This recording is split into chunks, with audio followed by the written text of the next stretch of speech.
People are dying, and you don't seem to care.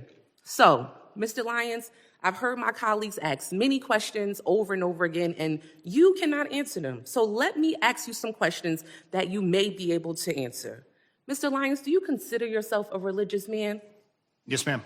Oh, yes. Okay, well, how do you think Judgment Day will work for you with so much blood on your hands? I'm not going to entertain that question. Oh, okay, of course not. Do you think you're going to hell, Mr. Lyons? I'm not going to entertain. Of course not. How many government... The gentlelady will agencies- suspend. The How many- gentlelady will suspend. Chairman? A gentlelady will suspend, as I said. The issues we're debating here are important ones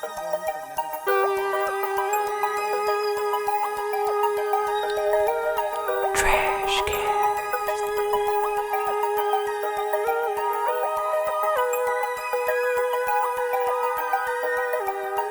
Welcome to the Trash Cats Trash Cast. I'm Richard. I'm Steven. And boys of all genders, it's Monster energy drinks and celebratory cheesecake all around. At 9 p.m. on a weekday. It's the way to be. We have good news. Hell yeah. Finally, I'm just in the ongoing historical saga, we have good news. I'm just curious about these boys of all genders. You know, they exist and Sure. they listen to the show and we're all having celebratory cheesecake together. Hell yeah. I'm with it. But first, Steven, tell me how was your week? My week's been a little iffy, I'll be honest. I go through phases of it. I feel like every other month I get deep into the fuck the world type shit. And oh yeah. that I'm in it deep right now, but I'm okay. You know, that's like it's a little different than straight up existentialism, but there's like it's like a spiteful existentialism. Yeah, some of the best advice I ever gave myself when I was a kid was, why would you ever want to be suicidal when you could be homicidal? And I want people to truly internalize that. Why would you ever want to hate yourself when there's so many other people worth hating? They're way more deserving. As like depressive as I am in nature, I've never felt like I hated myself in that sad way some suicide-y people do. Those are the people you actually have to kind of worry about. I feel like any self-directed hate should be externalized onto the general population and specific enemies you have in the world, you know? Of course. Yeah. It's important, you know, and I want to double down on that for you, because I think for sure that there is if it's not my fault that the situation is how it is. Mm-hmm. You know, I can understand in situations where like, yeah, we fuck up sometimes, but you know, and you can even talk your way out of that one too, of like, you know, well, it's not really fucking up if you look at it from this perspective and no one's looking at it from this perspective and that's their fault. But I'm saying most of my problems aren't problems that I've created. They're problems because of other people's fuck ups. And like, I'm not going to feel bad for that. I can't, that's not my fault. Yeah, dude. Fuck them. It's everyone else. Fuck them. So, yeah, I've been kind of... It's everyone else. Everyone else. Yeah, dude. So the last couple of weeks, I feel like I've been kind of hate crafting. I feel like I'm a witch, and I'm cooking up a brutal stew, or what a witches brew? Brew? Potions and stew. I gotta be stew. Yeah. Hey, they definitely be cooking the beef stew sometimes in the same kettle they're cooking their other shit in. Yeah, hell yeah. Their caustic brews. So I've been working on some things, you know, I got some big projects going on, but I'm okay. How was your week? I know you got actual good news. This has been months in the making, right? Yeah, it's been pretty crazy. Let me give you a rundown of like my past my actual past week. So I got sick last week. I think it's food poisoning. I had something. You know what? I really think the thing is. So I had. You know how you can buy like those aseptic, like shelf stable boxes of like tea, or like they usually have like almond milk, coconut milk, like this stuff. It's like just a square cardboard box, but it's got liquid in it. They make tea that's like a pre-made tea. That's just in there that you mix with water or milk or whatever. Yeah, I'd never trust that for sure. Well, they're usually not bad. Like a lot of places like use them commercially too. So, I was like, okay, I want chai tea, but I don't want to go through the effort of like making chai tea. I'll make exceptions for chai. That stuff's the pre-chai mix is good. There's a lot of good ones. Yeah. Kroger actually. I mean, not sponsored, but hey, if we get a Kroger sponsorship, how fucking dope that would be. Anyways, I had it in my fridge, and it was probably a few days, 2 years and a few days old. Yeah. So it was definitely like most of the time with those, it's like you open anything after 7 days, you probably shouldn't have it. Like, unless it's like pickles or something that's like in a brine or preserved in some way, you should probably get rid of it after 7 days. Sure. But I figured it's tea. It did have sugar in it, but it's just sugar and tea. It's like, it's sugar and water and no milk? leaf stuff and spices. In There's a no chai? milk in it. So so the whole thing was like, oh, it's like a concentrate. You add your milk to it to make the drink. So you get, 64 ounces out of this 32 ounce container. Yeah. So I was like, perfect. That's great. I know the milk was good. But the tea was at least a couple of days old. I mean, it was less than 5 for sure. I forget how long I had it open, but that's the only thing that I can think of that's like was different in my diet than anyone else in the house. And I wasn't around anyone with food, like other, stomach issues, but dude, it shut me down for at least 3 days. I slept for like 18 hours with a fever the first day. And You're gross. The first day that I was experiencing, like I threw up everything in my stomach, and then I had my therapy appointment. It was virtual, and I almost called it off and just took the hit on it, but I decided to go, and I explained to him that actually I've been having some depressive symptoms, and I've been feeling, not like the existentialism. It wasn't like super bad. It's actually been it's just like a lull, just everything's a little bit harder to do and it kind of sucks and I'm tired all the time, no matter how much rest I get. And besides, real men suffer through therapy. Exactly. So you had to go. Yeah. So I, but the minute I think I started throwing up in the toilet is when I decided that, you know what? I'm not really worried about that anymore. I just don't want to be sick anymore. True. This sucks more than the depression does currently. So I wasn't even worried about that. Dude, health trumps all other problems. Immediately. Yeah. It's like, damn, I just don't want to fucking have to get up and throw up again. So I'm just going to sip on water and fucking Pedialyte for the next 2 days. It was in soup. Lots of broths. But yeah, no, so that was, I was just like sick and shitty, and I was I needed a win. And we had this historical meeting tonight. About the siding on my house, and if I'm allowed to fucking put siding on my house. Now for our new listeners. Yeah, all the newbies that are coming in fresh. Yeah, how long has this battle with the Historical Society been waged? Our first meeting with them was in September, but we've been trying to do this now it's been 7 months since we first met with our contractor. Okay. About doing it. And it's been so many ups and downs of okay, they didn't like this material. They wanted to see another material. And then they wanted to come out and see the house. And then they heard about the podcast threatening their lives for not passing. And Yeah, Yeah. and then so they asked us to get like an expert opinion, and so we asked them like, well, who do you consider an expert? And they said like a city building official, and we were like, bet. So we had him come out, and we got his thing on paper, and then like he wrote a nice formal letter, and like in very clear terms wrote like, it should be replaced. They shouldn't try to repair it. They should actually replace it. And, it fits the statutes that you work under.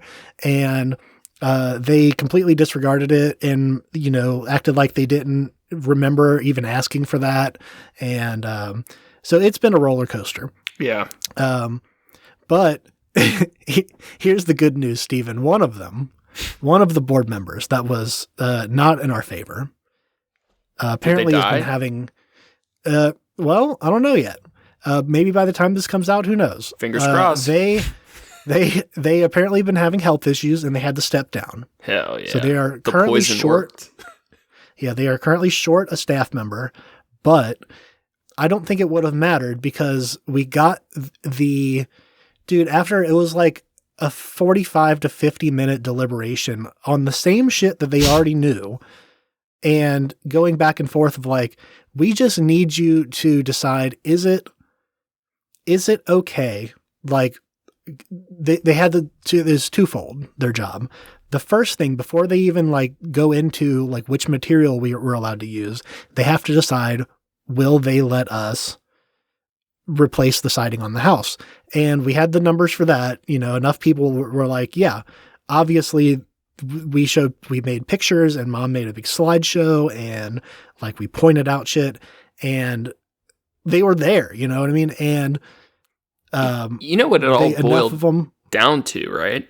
This, what's that? This political aesthetic class warfare that was waged against you. They wanted you to embrace tradition. But meanwhile, you were too busy embracing modernity and you fought for the future. And you won. And I won. And you know what the problem too is that fuck they tradition. kept trying to yeah, that too. Absolutely fuck tradition. The thing that they were trying to argue, the one guy that was like I really think he just had he wants to he said no the first time, so he's never going to go back on it. By the way, he's never going to have his opinion changed. You nailed his accent. Yeah. So feel free to slide in and out try of that. Try if I can pick that up again. His whole point was that there's the one section of it said that repair is always better to repair than replace, but when replacement is when the how do they even word it? It was when the historical features of the house are deteriorated beyond repair, replacement should be considered, or replacement should consider the following details. And it's like the aesthetic, the shape, the feel and like historical integrity of like what it's all about, like the appearance. It's all these different points of appearance, and then a comma, and then and where applicable, and where applicable, if possible, materials. So we had to get like a quote for like what replacing just wood would even be. And it was like, dude, it was $200,000. That's criminal. To do the woodwork that they want to do because there's like lead paint on the house and there's all this other shit. And it's like, it was going to be a fucking nightmare. I think that wasn't even considering the like removal of the lead paint shit. It was a fucking nightmare. So we, obviously can't do that.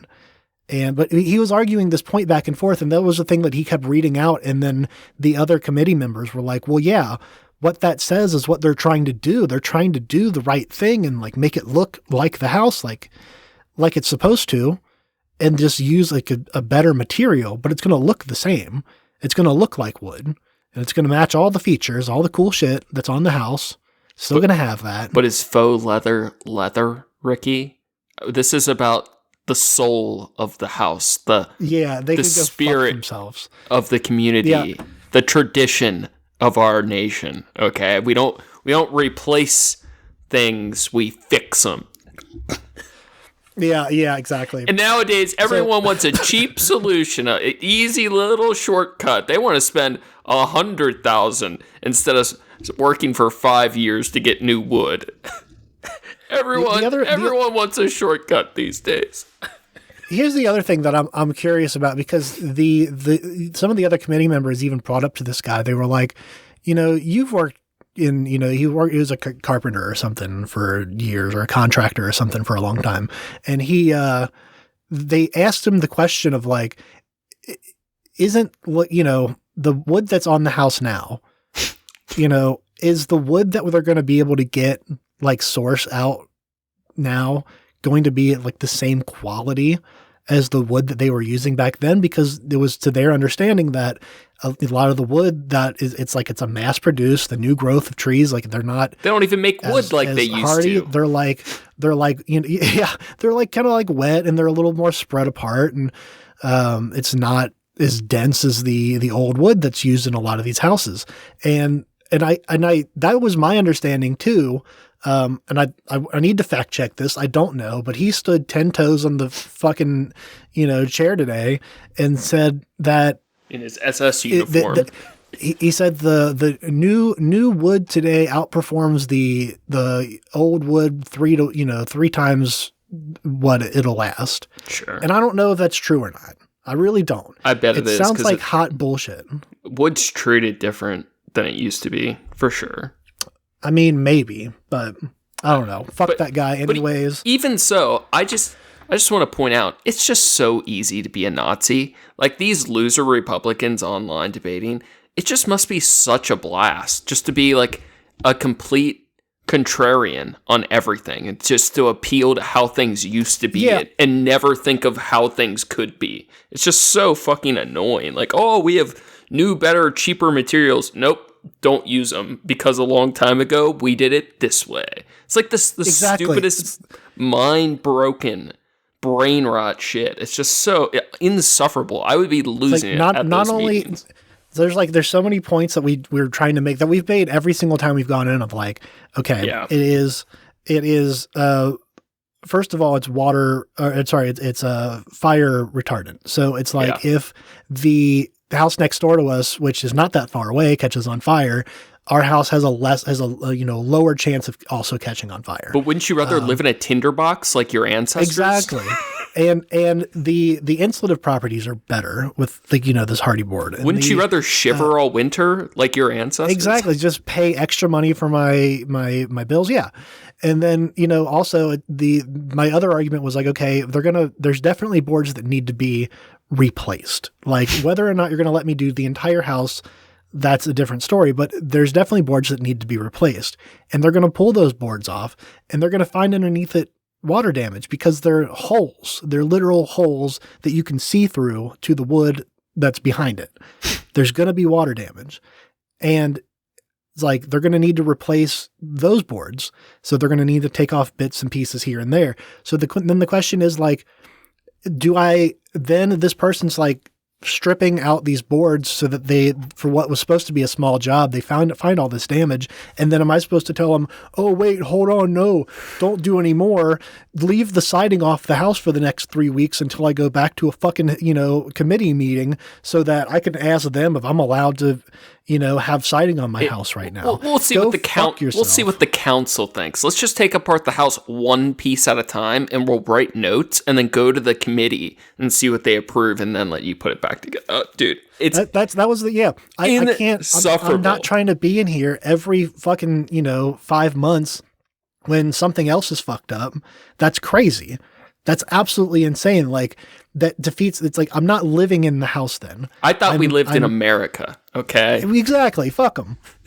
So eventually they did vote in our favor. The one guy for sure, he's got his grudge and he's gonna hold that in his fucking grundle for the rest of his life. Dude, he's probably gonna blow his brains out like in a week. He's gonna stroke out or fucking eat a pistol over this lot. I'm fully convinced that he's murdered mostly this man. upset because his family doesn't like him, and like they, he's definitely one of those, like, he gives the vibe that if he does have kids or they don't talk to him. Family, they don't talk to him, or they, all he's got they is did split historical Thanksgivings houses this year for sure. Yeah, all he has is historical houses. Yeah, that's all he knows. Yeah. He was just such a prick on it. And then but every point that he called out, we would be like, that either that's not relevant, you're reading that wrong. Hey, dum-dum. Or, it's like, and I felt bad at one point because even at the end, after they voted in our favor, they're like amongst the council members going back and forth about that, the point of it's the aesthetic first, and then the material was placed dead last. And because the one committee person was like, the way it's, stated with the grammar and the way that they have this out here, this is the last consideration. The first consideration is that the aesthetic is maintained. And then this is like an afterthought. It's like, if you can do that, great. And it's like, we can't do that. That costs too much. We can't do wood. So go back to the first part. Everything else is right. Why is that a question? Why is that a problem? So it's so funny because it's so like that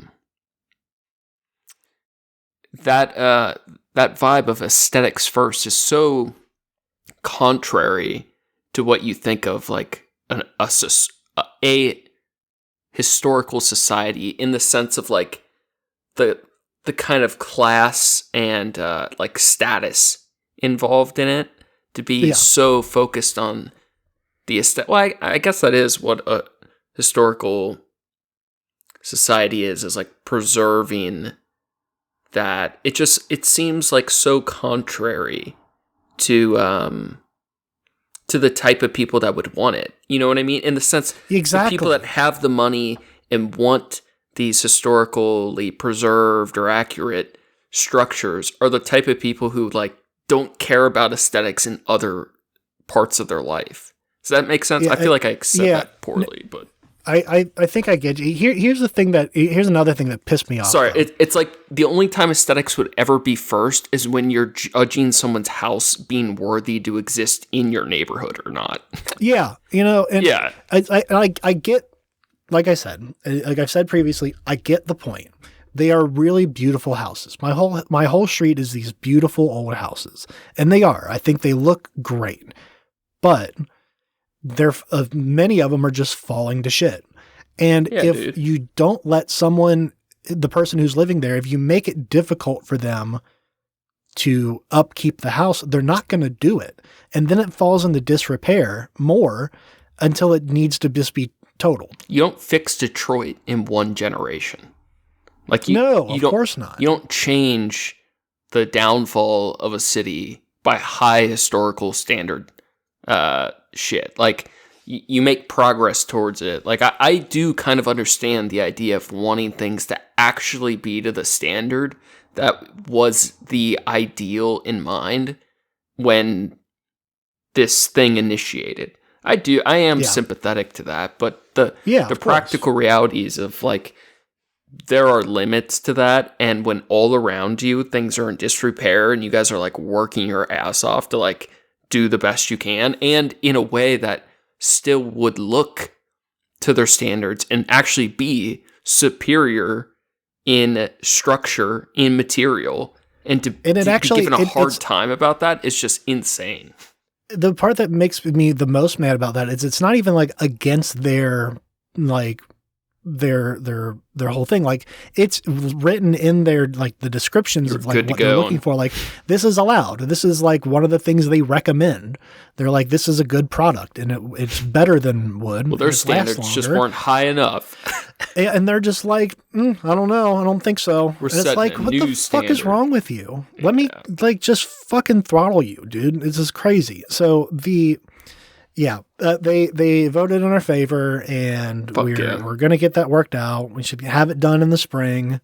Now, the real question is, where'd you conjure this cheesecake from? That's what I want to know. So my niece is a wizard. And she does all the cheesecake conjuring. She decided that she wanted, I think it's not so much that she likes holidays. I think that she just likes the excuse to bake a holiday related thing. Oh yeah. She does she does what she calls stress baking, which is unfortunate for her, but it's great for us. Everyone around she her. bakes a lot. Yeah. So you just got to spend a lot of time scheming how to stress her out to get more pastries. Yeah, exactly.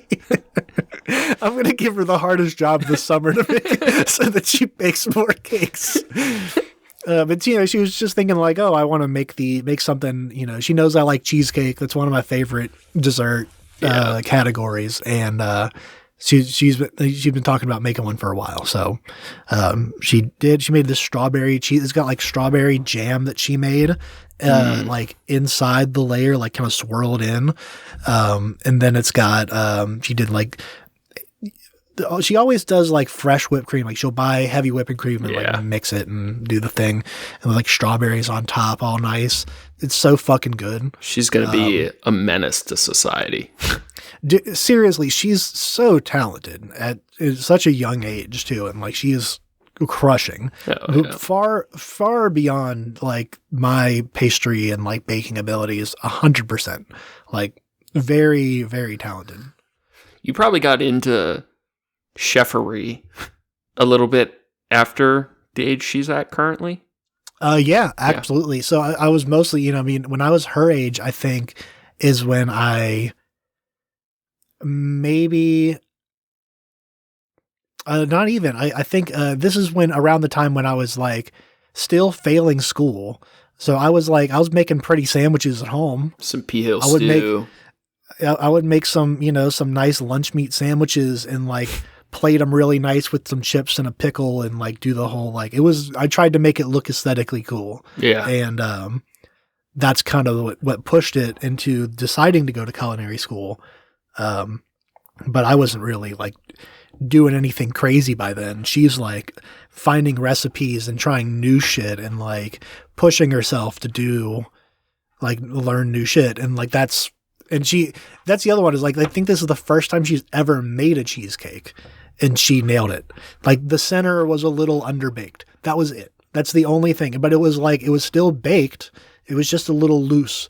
But for me, it's like, okay, that's like a good custardy texture. Like I'm not upset about it. Yeah. As a chef, I understand why you're not happy with it, but also this is your first time. You fucking killed it. Yeah. So, and it's awesome. She has you as a resource and like what you've been able to connect her to. Like it's really, for both your sakes, it's awesome. Yeah. I mean, if anything at this point, most of what I'm even, giving her is like just reassurance of like, hey, I understand why you feel this way. And I'm telling you as someone who has felt that way before, it's stupid. Don't. Fine. You're already out baking 99% of the seriously, world, dude. Like most of the people I've ever worked with, she's running circles around. So it's fine. Yeah. I hear my cat's chirping up a symphony out there. I was up till she's got stuff to say. Put her on the pod. Give her the mic. I would if she'd let. I was up till I couldn't sleep last night. It was like 4:30 a.m. Oof. Oh, god damn. And I knew I had to work at I had to be up like 7:30, and I'm like, I got 3 hours. Do I try to pull an all-nighter? And like, it's the worst. It's the worst. That 2 when to you feel that? Yeah. It's that 2 to 3 hour gap before work where you're fucked either way. And I got to about 5:30 a.m. and I just started drifting off. And my cat was sleeping on my chest and something spooked her. I don't know if I moved weird or something, but I spooked her and she fucking gashed. She is really good at not scratching, but she just gashed my hand like a 6-inch open cut. And I'm like, it took me a sec to realize what's going on. And I see blood dripping on my pillow. And I'm like, whatever. I don't give a shit. I'll go back to bed. And then, with some cat scratches, it's not a big deal. And then other ones, you get sepsis and die. Yeah. Yeah. Well, this one was in the middle where it got super fucking itchy. and started swelling right away. I'm like, son of a, it's like 5:30. I'm like, I gotta go clean this. It's like 6. Oh my God. I was so annoyed with her. So she's getting payback because I yelled at her, I guess. Oh yeah, that's fair. Dude, my cat the other day she was on my lap, and I had like a blanket over my lap, and she sometimes, when they fumble around because they don't know what's underneath the blanket, so they're like tapping around. Yeah. And I think she was confident in her step too much, and she tried to put her paw down and put weight on it, and it just slid off the side of my leg. And she had that, it's always funny when a cat has a moment of like being clumsy, and you're like Derped out. like it does happen. Like you're not perfect all the time. You do miss a step, but of course she did claw the fuck out of my knee when she did that. Of course, yeah. My cat's derped like out often. She makes a lot of small mistakes you would not expect a cat to make. Very clumsy. It's fun. That's Yeah. fun. We got one in the basement now that's got one of his eyes is fucked up. Yeah. I should have realized, like, okay, yeah, his depth perception's going to be off. But I was playing with him earlier, and I threw a toy to him, but he did not react, and it hit him in the face. It was one of those like sisal sticks that's got like it's kind of heavier thing. I felt bad for hitting him in the head with it. Bonked him. He'll learn. Yeah, he'll be fine. So what you got going on? What do you have for us today? I have one motion to present for the court today, and then I have Please. I second the motions. I have one train track that we can divide, and we can go A route versus B route. Okay, and I'll let you pick. Okay. My motion, if Your Honor will not adore me. What is the word? Your Honor. Will, if you'll do oblige me. What? oblige. Yeah, I do oblige. There's a better word, but we'll go with oblige. So we had our big debate episode last. That was our previous episode, right? Yes. That feels like so long ago, but it kind of was. yeah, but it was an easy to edit, like technically type of episode, but because I was like really going through the arguments and doing a lot of like post-op, it took a lot of energy editing. But I believe it. I think it's a really fun episode and interesting listen, but I have a lot of thoughts on that conversation. So before we get too deep into new stuff today, I wanted to give my thoughts at length about the debate, but I think I didn't want to come out. I didn't want to go at it half-cocked, okay? You always want to go full cock, never half-cocked, right? Of course, yeah. So I'm writing something up, and I think next episode, hopefully, I will have something more organized. But did want to say I super appreciate Nathan coming on. I enjoyed scrapping. It was fun to fight about things we think and believe, and hopefully next episode I will share something more thoughtful. Hell yeah. Yeah. It was definitely, if you haven't heard that episode yet, it's a lot higher energy than a lot of our episodes are. Yeah.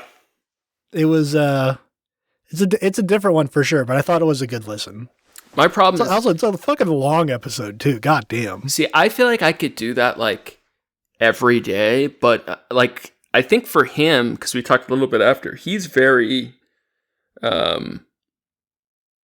sorry, fucking energy drinks fucked me up. Extroverted. Where yeah, for sure. I think he gets more energy out of doing those things, where for me, I feel like I could do it forever and often, and I do enjoy it, but it takes a lot. It takes a lot out, yeah. And like I feel like he's almost on the limit of the type of person I can do that with without becoming completely emotionally dysregulated. Like I've fought with a lot of people online over the years, but there are like limits to what I feel like I can emotionally handle to some extent. Sure. Where yeah. like I might be like fully down to argue with some race realist loser for like 6 hours in a Discord, and it might be like fine in the moment, but I know realistically I am going to be ruminating on those conversations. I will like lose so much energy to like fight against someone I may or may not be able to change. And it's just I feel like I have to set kind of strong boundaries on that type of stuff, because I could totally see myself getting lost in it. But I think that's because I really do enjoy fighting about things. I mean, yeah, I think that's fair. I think you're 100% right. He's absolutely more extroverted. He seems like he kind of thrives on that energy a little bit more than, like you said, you can go at it for a long time, but there is a tax. Yeah. And that's fair. Yeah. It's just that's the fucking way she goes. All right. So switching gears, we're going to split this train track. I need you to type into Google. Okay. This is the new bit. Okay. Type into Google, okay. coinflip.com. All right. We have... Oh, this is a lot more going on than I thought it was. There's always something. I thought it was just going to be like the magic button situation. Did you get the gambling one, or did it redirect to Google this time? I got the gambling one. Ooh, don't go there. I never would have gone there if I were you. That is a skep website. All your financial data is being extracted right now as we speak. Just go if I just Google coin flip. Yeah. All right. Do you want to go down? God, there's a very funny politics thing that happened. Or do you want to go down the art route? And then regardless of what you choose, we're going to coin flip. I think I'm leaning towards the political thing. I've been like distanced from political stuff. I just found out like there was like a newscaster got kidnapped or some shit? Yeah, abducted. Like, I forget if it's her or mom. She's like 87. Yeah. Okay. Yeah. I don't know. I don't know anything about it. My coworker mentioned it today, and I was like, I don't know anything about that. And she said it's probably better if you just don't then, because there's just a lot and it all sucks. And it's like, okay, cool. It's taking up some airspace today or whatever, but it's not really a relevant politics thing, to be honest. It's like a good true crime drama-y thing. Yeah. That's I didn't think it was a politics thing really, but yeah, it's like some crazy shit that's in the news. Yeah. All right. Flip the coin. I'll tell you. Okay. Which one's which? You just call it. Okay. I call heads or tails, or I call which one's which. Doesn't matter. It sounds more like to me you're just going to choose whichever one you want. That could be the case. It's flipping. It's heads. Okay, cool. We'll start with politics. So, President Poopy Pants. President Poopy Pants kills more U.S. citizens. Also, by the way, the episode before the debate one, the intro to that episode is me sounding like I don't give a fuck about the ICE shooting at all. And it was the day it happened. And then there's a lot going on. But also the day of the first one. Yeah. It wasn't even But not the first one, but the first one that was a white person. I asked I don't know if I want to go down this debate or not. All right. I've been working on my Islam manifesto, Charlie Hebdo related thing for like a year. Yeah. And I'm on a hiatus from it right now. And because I don't have enough time to make it be what I want it to be. And I've had not a realization, because I always will prioritize speaking about whatever the fuck I'm interested in more than like a duty to like other people. Like I don't owe anyone shit, but I don't love the idea of like having bad timing where you're like contributing, like the English Defense League shit. Like they hate Islamic shit, and we might agree with them, but why they believe it and how they would go about it, we wouldn't agree, right? Like that type of thing where I might have the right argument, but I don't want it at the wrong moment or whatever, right? Sure. That was very, very roundabout. But the first ICE, the Renee Good shooting, I remember asking you specifically if it was like perfectly clear there was no possible justifications against it. Mm-hmm. And you said no, very emphatically. Yes. I don't fully agree. Now, my position to that would be where I feel like legally they might be able to get a conviction. I would say the chances are relatively low. And while I fully am in agreement on a moral level that these cops, this administration, the intent is clear, right? Like I don't necessarily think some of these people intend to go out and kill when they wake up in the morning, but the what do you call it? There's a Latin word where you have the mindset for a thing. Like you have the whatever. And just such a reckless abandon and willingness to punish people that are clearly no deadly threat, right? But I feel like legally, having watched a lot of self-defense cases and cop shootings and stuff, I would not think watching that it would be an easy no questions case to make against the cops for sure. Can I ask you a question? Sure, but I want to expand on it before it looks like I just defend it because I fucking hate these people for sure. Sure. ICM. Go. Oh, okay. I thought you were going to expand first. If someone, and this is not even going into all of the details about it, but this is kind of the way that I thought about it in my head. If someone stood on some train tracks and then when a train approached, they, instead of moving out of the way, they shot at the person that was, driving the train. Do we blame the person who is driving the train because the person who is standing there's life was in danger?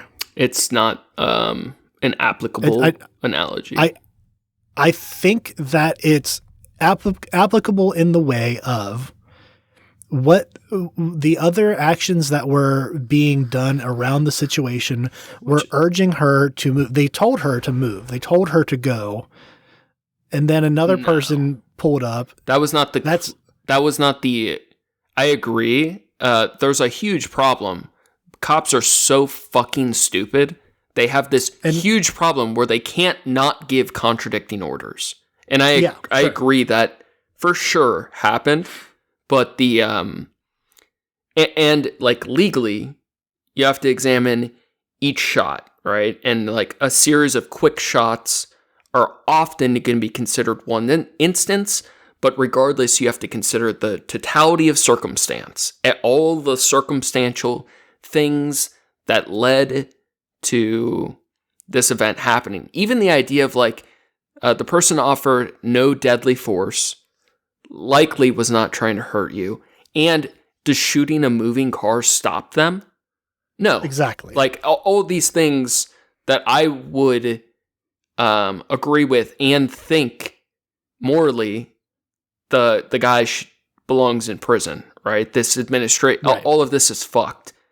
But legally, the part I think a lot of people stumbled on, and I think now that some time has passed, like your original answer of like, is there anything that would even show doubt in this? I feel like the answer has to be yes. And it is with the Renee case and not with the Preddy at all. That is like so beyond the pale. That's so beyond that, yeah. But with Renee's circumstance, the reality is that, well, I feel like it's obviously morally fucked, is that as a country, we historically have wanted to protect law enforcement to this degree or similar. Like, there is a chance they're able to get a conviction on them. It's pretty unlikely without the federal government cooperating. Like, the state might be able to, but it's low odds. I mean, it's not impossible, but it's not like an obvious, like, for sure we got them legally. Like, this is clearly a lifetime in prison, because we have offered countless court cases to bolster the rights of police to protect themselves when they feel like they're in danger. I don't feel like a cop, like, I don't think we should have ever empowered police to this degree to begin with, much less federal officers, much less they previously used to have body cams, but as soon as Trump gets in office, he got rid of federal body cams. Like, who reverses federal body cams? So these guys are fucking crazy, walking around with cell phones like they're fucking streamers, trying to like on their personal phones record. It's all so fucking stupid. But the reality is that we have empowered them to have this level of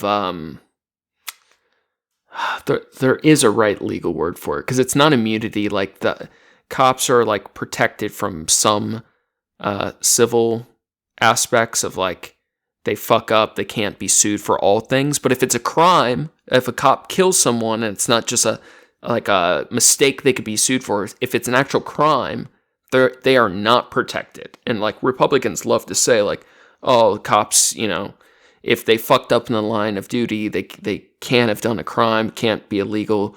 No, it's like signing a bad NDA, right? Like, if it's to cover, it's, you know what I mean? Like, if they commit a crime, it's a crime. I can agree that because of, and I think you're 100% right, of, like, because of the issues that, the issue of we've given too much precedent for or too much precedence for the idea that they can do this and get away with it and claim self-defense or claim that they were felt threatened for their life. Yes, that it's going to be difficult to get a conviction. But I still stand by my earlier statement of, like, I think it's pretty clear, cut and dry, that he fucked up. He made bad choices from the absolute get. Like, one of standing in front of a car that someone else is trying to tell them to move, and then getting closer to it, and then reaching for his gun instead of, like, his first thought was reach for the gun, not get away from the car. He also moved. Here's my test. Here's my shit test, right? Mm-hmm. If you're in my living room, right? And I say, hey, dude, I'm about to buy an 8-ball from this dude, or I'm about to sell this dude an 8-ball. I don't want him coming in. I'm going to run outside. And you're peeping through the window watching, right? Mm-hmm. And dude tries to take my shit and skip, right? And I see him back up, and he comes toward, even though the wheel is turning, even though you think you can see all this shit, even though you're trying to step aside, as much as I fucking hate the average cop, right? Mm-hmm. I feel like I can kind of understand it. And while I will not agree with it morally, I will not, like, say he is exempt from judgment or deserves legal consequences. In a similar position, I feel like the boiling water cop shooting, like, especially when you're in a position of power, of law enforcement, where you're told to be this way to a large extent. Like, if you saw this happen to, like, me on the street, I feel like we would both walk away saying, like, you shouldn't have risked your own safety. Like, it's better to have made the mistake than to have something go wrong. Now, I think the argument falls apart to some extent where, like, all of the, like, tactical errors, like the things breaking protocol, like the training, and then, like, the circumstance, like, the totality of circumstance, sure. I feel like largely works against it. And even more so, like, if these things were in a bubble and we don't hear him say fucking bitch after he shoots her 3 times, if we don't see, they don't try to give medical attention.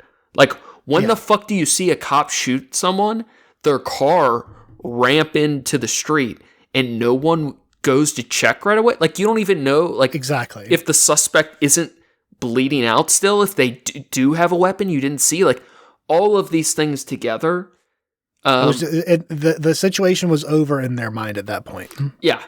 But if it's limited just to the actions themselves, like all of those things stripped away, it is a far more dubious case, I think, than most people want to admit. Like, the morality is obviously clear, right? Like, these people, these officers in masks fucking with people are not the good guys. Mm-hmm. Like, they don't deserve for sure. a defense, really. You know, but I think the idealist part of me would just like to not have to feel like you're making a good point when you have to compare a law enforcement officer who I assume had to take some type of oath and hopefully training of some type that would, comparing them to a drug dealer who doesn't want to be robbed.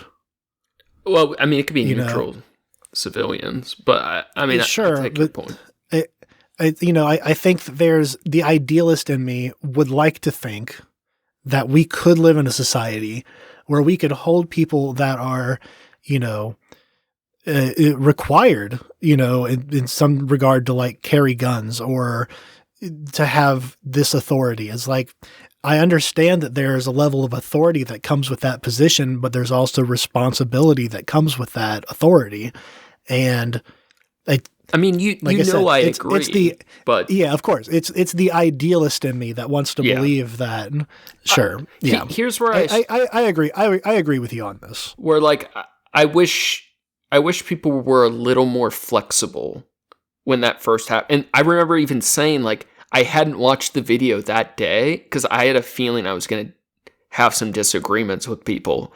And I didn't want to say the wrong thing at the wrong moment. So I was willing to try to, like, wait a little bit to talk about it. But I really, like, can't help myself to some extent. And then, obviously, the Preddy shooting is beyond the pale. I mean, it's just... That's just straight up execution. Yeah. Multiple... Like, there are so many things wrong with it. There's... It's outrageous. Politics. This was all not what I wanted to talk about. My opening sentence was just that President Poopy Pants keeps killing more U.S. citizens. And we have public executions happening in the street, blah, blah, blah. And did you catch this year's National Prayer Breakfast? I know. Actually, I missed that one. To be a great nation, however, you have to have faith. You have to have God. Prayers strengthen, prayers heal, prayer empowers, and prayer saves. Quite simply, prayer is America's superpower. We're going to rededicate America as one nation under God. Because somehow I did mix that. We've talked about the last couple of prayer breakfasts, so I thought maybe we could spend a little time on it. And then the track B, if we want to get into it later, is that I wanted to revisit our art debate on the definition of art, because I feel like you did not truly concede, and I'd like to push you farther. Okay. I feel more prepared on a second go. Well, tell me about the prayer breakfast first. Fill me in on what I missed. Okay, cool. So just to connect the dots, just make it a bit more thorough. Keep in mind, all these fucking masked maniacs, right? And our government having these prayer breakfasts all pretend, right, to be religious people. Of course. Yeah. They all love God so much that they need to get rid of every immigrant, right? Yeah, and of course. They really just care about the soul of our nation, the true moral authority of our country, because real Americans suck God's cock. Yeah. And that brings us to the 2026. Is that what year it is? Yeah. It sure is. Prayer breakfast. So unfortunately. Jesus. Trump announces May 17th ceremony to rededicate America to God. So the prayer breakfast was earlier this week. I forget which day. At the National Prayer Breakfast, Donald Trump announces that later in May of this year, we're going to, quote, rededicate America as one nation under God in a ceremony at the National Mall, which is just a funny way to end that sentence. Yeah. Paula White, your favorite, the prosperity gospel televangelist who serves as the senior advisor of the White House Faith Office, introduced Donald Trump by calling him the GOAT, the greatest of all time, the greatest champion of faith we have ever had in the executive branch, end quote. And Defense Secretary Pete Hegseth also spoke, reminding the audience that, quote, all power, all honor, and all glory belongs to our Lord and Savior, Jesus Christ. Christ is King. Dude, licking those nails extra hard. So fucking deep throating those 9-inch nails. Bro, it's outright. Now, this is the fun part. I don't know how often you visit www.whitehouse.gov.com. I don't know how often you go to that. Oh, as a real patriot, all the time. Well, I'll say this, as an extra real patriot, I'm on there weekly for sure. I'd like you to load www.whitehouse.gov into your browser, and I want you to see what pops up on your screen. Because frankly, I think you'll be impressed. Oh, the horses. Oh, cool. Now, normally you get like 3 pop-ups of Donald Trump's face talking about people being traitors or donating to crypto coins to get January. You didn't get any fun pop-ups this time? I did not, actually. My favorite is I don't even have like ad blockers on, so I found there's on one of these, I don't know if it's under the whitehouse.gov's live streaming tab or if it's under the investments tab where you can buy gold or get into Trump phones or Trump drugs or Trump Bibles, or if it's under the news articles. But there's a really cool page on our government's website that tells you which news sources not to trust. Oh, great. There's all kinds of little fun goodies and Easter eggs you can find. But if you want to go to our outline, do you see where I'm at? The second link? Under Part A. Yep. All right, audience, if you want. Yep. You can go to www.whitehouse.gov/America250 because we're celebrating 250 years of Christ. whitehouse.gov/America250/America-praise. Now, when you go to this part of our government's website, you'll get a picture of George Washington kneeling in the snow. You'll have an awesome cursive font overlaying the image embed that has a holographic shiny effect motion graphic. It doesn't actually cover the entire image. There's a little bar at the top. It's missized. The designer totally fucked it up. And it says, God bless America, an invitation to prayer and rededication of the United States as one nation under God, in preparation for the 250th birthday of our country. There's also there's a copyright thing on. There's a watermark on the picture of. Did we look into that company, the First Freedom Art Company? No, but I was hoping you would be that astute in doing your due diligence. So please that's exactly what I'm doing. Hell yeah. First Freedom Art Company, copyright. I bet they do sweet George Washington holographic cards. I just want to find out who owns it. So this part of the website is just talking about what this rededication of our country to God will be like. And then we'll go through that briefly. And then after that, what I have is, what is this? Is this a presidential memo that Trump published on our country's website, talking about the year of celebration and rededication 2026, a proclamation by our president. So first we'll look at what this rededication to Christ will look like. You want me to read through this? Oh, please do. Okay, cool. Do your research. I'm sure we'll find all kinds of goodies. Oh yeah. I got tabs open. Oh yeah. And we'll insert some clips here. They say a lot of very funny things. I'm not going to make it to heaven.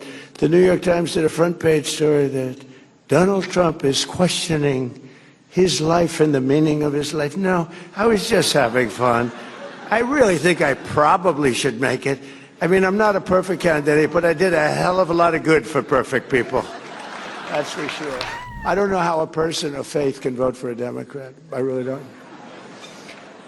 And I know we have some here today, and I don't know why they're here, because they certainly don't give us their vote. I certainly know that we're not going to be convincing them to vote for a little thing called voter ID. You know, they rigged the second election. I had to win it. I needed it for my own ego. I would have had a bad ego for the rest of my life. Now I really have a big ego, though. Beating these lunatics was incredible, right? What a great feeling. And we hit him, here we go. And we want to hit him right. Sure, and we want to hit him from the top, and we want to hit him from the bottom. East, west, north, south. Sir, they won't know what the hell hit, and we'll knock them out. A different kind of, this is a religious breakfast. You're going to walk away and say, he's the meanest son of a gun I've ever seen. Mike Johnson's a very religious person. And he does not hide it. He'll say to me sometimes at lunch, sir, may we pray? I say, excuse me? We're having lunch, the Oval. It's okay with me. They're angry when they see criminals, that's all. They get angry. They took Tren de Aragua. And honestly, I don't want to say this, but they beat the crap out of them. They beat the crap out of them. They found that they were doing bad things, and Tren de Aragua didn't want anything to do with these guys. And then they say, Donald Trump is using the Justice Department to get even. And I don't. But wouldn't I have a right to? Think of it. There's never been in history a president treated like I got treated. We hit them so hard, they still don't know what the hell happened. And we were going to do it on a different day. I said, no, do it on Christmas, so they understand it. Remember, Christmas was, when I ran in 2015, when I announced, I said, we're going to bring back Christmas, because the word Christmas was almost gone, and we did. People use Christmas anymore. We brought back the word Christmas. They didn't want to use it. Quote, as we prepare to celebrate 2.5 centuries of freedom, I am inviting America's great religious communities to pray for our nation and our people. From the beginning, this has always been a country sustained and strengthened by prayer. So important. If we bring religion back stronger, you're going to see everything get better and better. you're going to see it get better and better. It literally said They that couldn't twice. think of one other fucking synonym. It just keeps getting better and better, bro. Why would you need a synonym when it's just going to get better? So as we chart our... They had to put it in there twice. They couldn't have just been the once either. They couldn't have get. As you watch it get better. Great, thank you. But it gets better and better and better. So as we chart our course for the next 250 years, let us rededicate ourselves to one nation under God. President Trump, Iowa, July 3rd, 2025.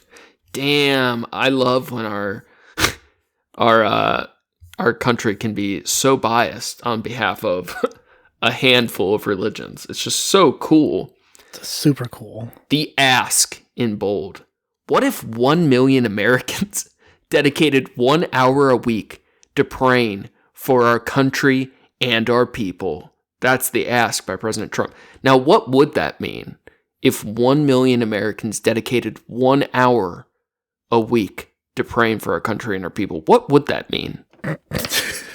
What would that mean? You know what that means? You know what that means, Steven? A million 1 hour.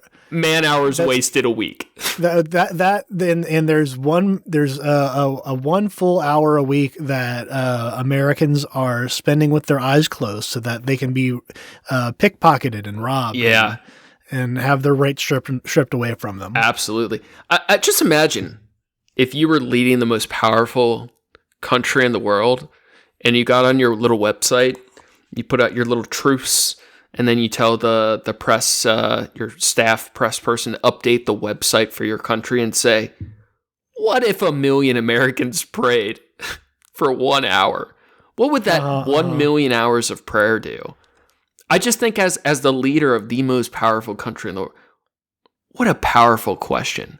What would It's 1 million... thoughts and prayers times 1 million. What couldn't you do with 1 million hours of prayer? That's the real problem, is that they're like, you get the spattering of a few people, maybe a couple hundred people toss around, thoughts and prayers every time something bad happens. But if 1 million, dog, that's a lot of people. I mean, maybe that's the real problem, is we just don't have enough people. Like the prayers work like a ritual spell. You need a bunch of people and a lot of time. Supercharging it at all times. It takes concentration. You need, somatic components as well as, the physical bits. It's important. That's why true Christians, if they really gave a fuck about God and our country, they would be out there enslaving Buddhist monks to be forcibly made to pray and supercharge Christian prayers. Because we all know the Buddhist monks are so good at it, but we're too lazy to do it ourselves. So we could just enslave monks to supercharge Christian prayers. Are you following? Yes. I mean, could you imagine how much more powerful we'd be if we made 1 million monks supercharge prayers, not for 1 hour a day, but 10, 12 hours a day? Can you imagine what 12 million hours of prayer could do? Oof. Gosh. I mean, it's just sounding better and better. It's just sounding more concentrated. Maybe, this is the real root of the problem. The Christians they've been praying this whole time on their own. And what they really need is they've been praying at different times. Yeah, they need to sync. They need to sync up. This shit makes me actually feel like a serial killer. Like, actually... Go ahead. I have some information. It's not Please share. ton. Yeah. Okay. So, from what I found, First Freedom Art specifically carries the art of an artist by the name of I just had it, but I know they got those went away hollow from George Washingtons. Apparently they do. The artist is named. Fuck, it's not anywhere on this page. About. It should be on here. Patriotic art companies do not credit the artists. I'll tell you that up front. It's all this one artist, Arnold Freeberg, and he does have a lot of paintings and different works.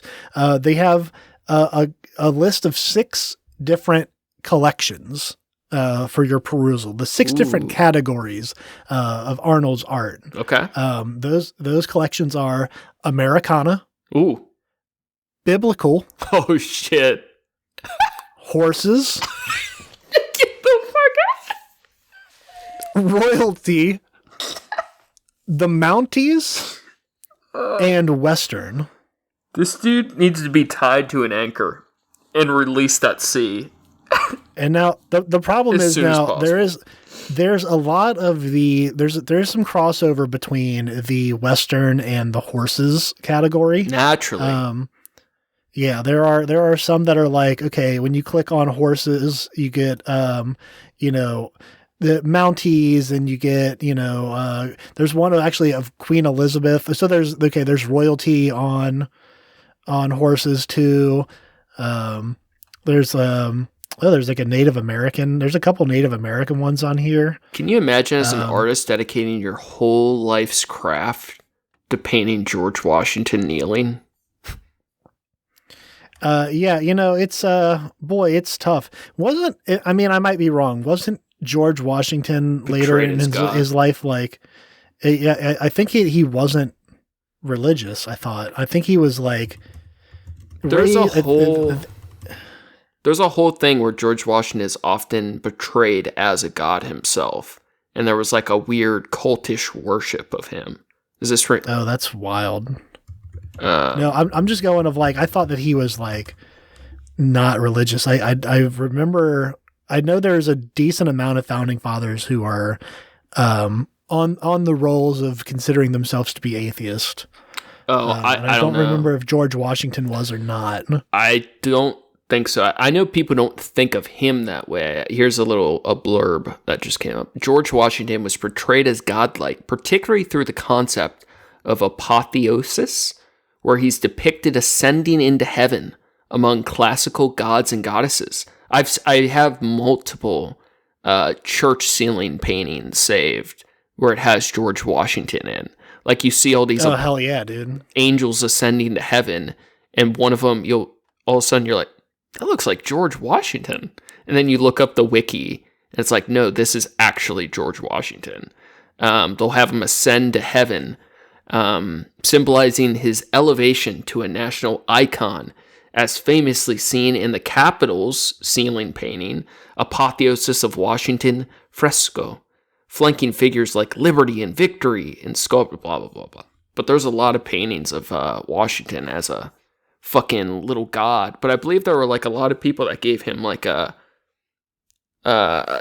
obscene amount of worship because he was so enlightened by God. I did Go ahead. I did include a link for you of a piece that I want you to Please. look at. I've highlighted it here. It's right underneath your With Discord. where your thing is there. No, sorry, it's in the doc. Did you see the big Discord drama? No. Where it starts in like a month, but to do voice chat, you'll need to scan your ID. Not good. Why? Because they want us to stop talking to minors. Oh man. Oh. And I'm just Okay. not down with that. It's actually like gonna So- be a huge thing though. So we gotta find a new place to Talk to minor. All right, lawdork.com slash. All right. Oh, that was the wrong link. Which link is it? it's the one underneath Store. in your A section there. Yeah. I was reading a court transcript at lawdork. Yeah, I have this So- image saved on my computer currently. Oh, do you for real? Yeah. Oh, that's pretty good. It's kind of like a jacked Uncle Sam type figure. Hammering his cock. Yeah, he's got an anvil and like a classic like great sword style sword. There's Forging a metal penis. gigantic, a massive eagle in the background, and then like an obvious like oil empire just polluting, plumes of smoke in the background. Absolutely, It's the Iron insane. Age, brother. It's the Kali Yuga, bro. And dog, what's the price on that painting, by the way? Well, on that print. I'm sorry. On Hey, the print. that's a cool 300, but we can get it in Silver Legacy edition, so it's worth every damn penny. Silver Legacy. Now here's the funny part. Go to Rolled in a Tube. Ooh. It's $200 of that is the fucking the frame. Damn. I get that cheap tube art for 2/3 discount.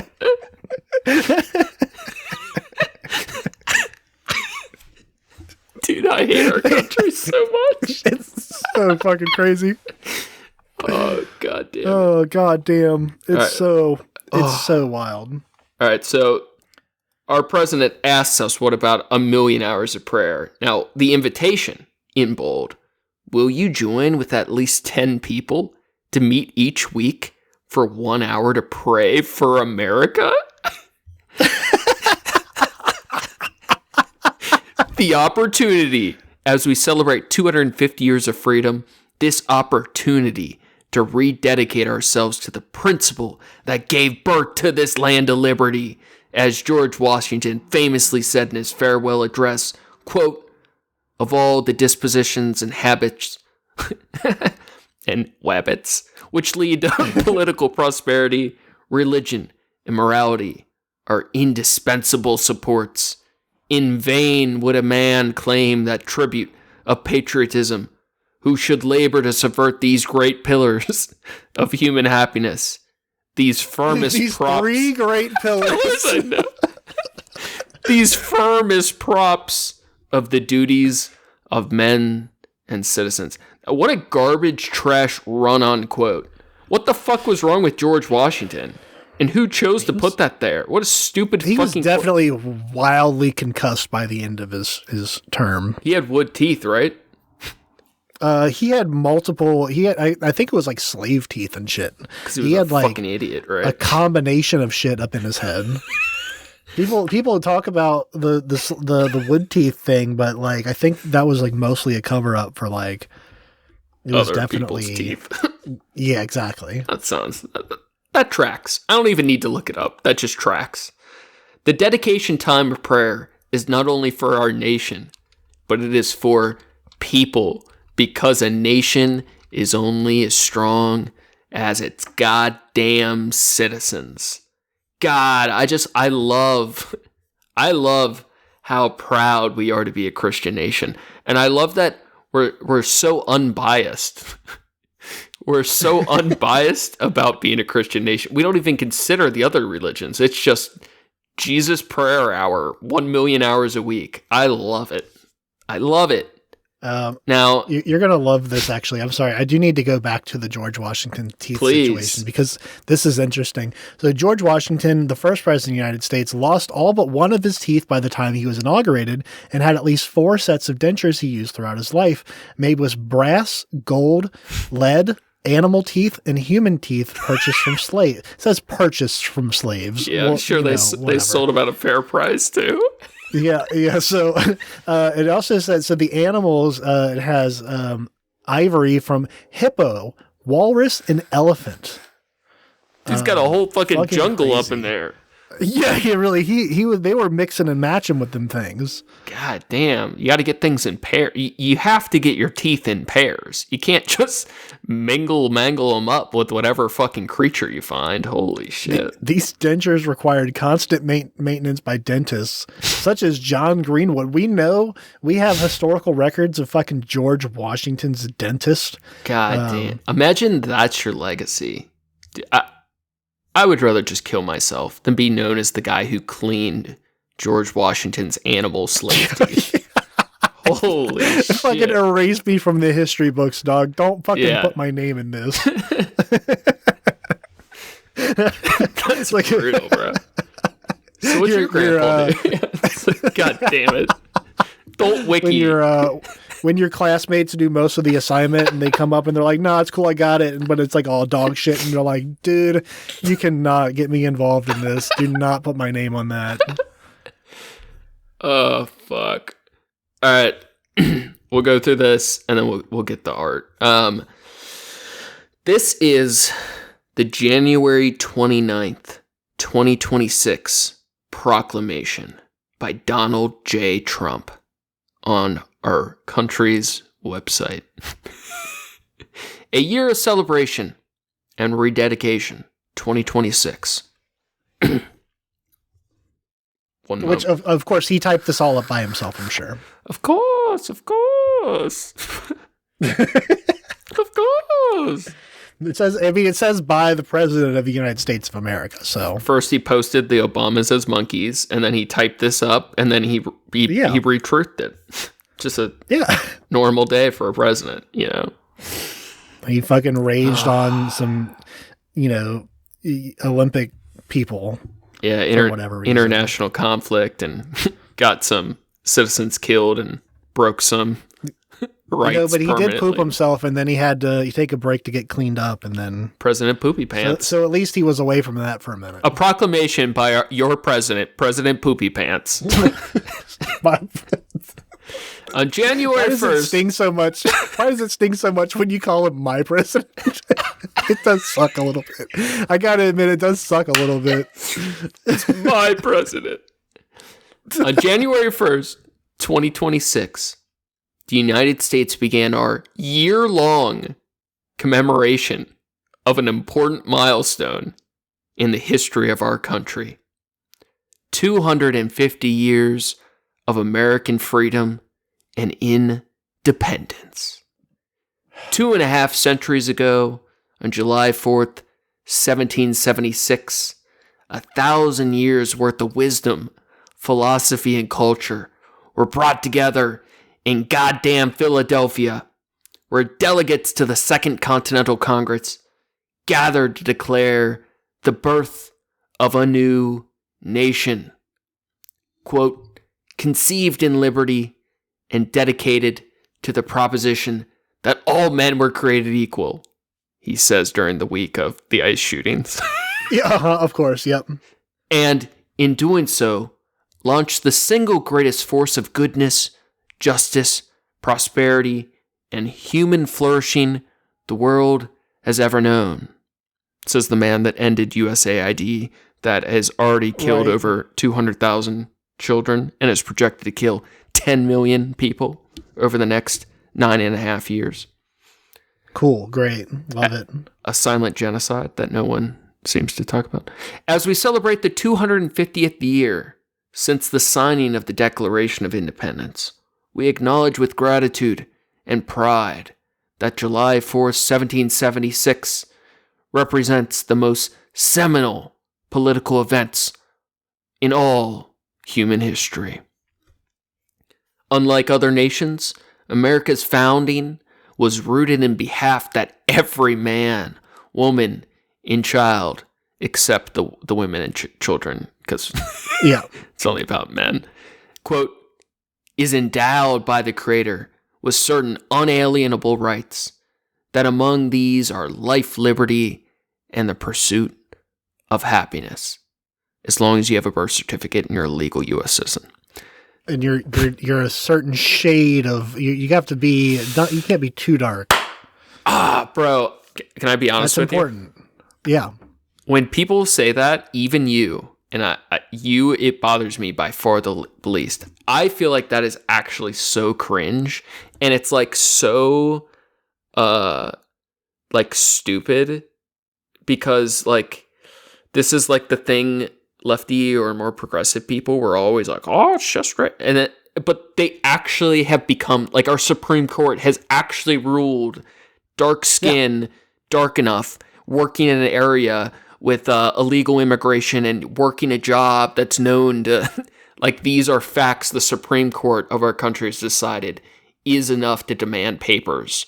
Or it's the unfortunate truth of it. I agree that in the past it's like, oh, it's kind of virtue signaling or whatever, but like it's like I know it's unfortunately this is just they're open and they're discussing it and they're not ashamed to say it now. It's just actually mind blowing. It's like that's where we're at, because this used to be the thing, like the Nazis and Republicans and MAGA losers like would make fun of our side for saying. And it's like now this is like actually Supreme Court empowered like law.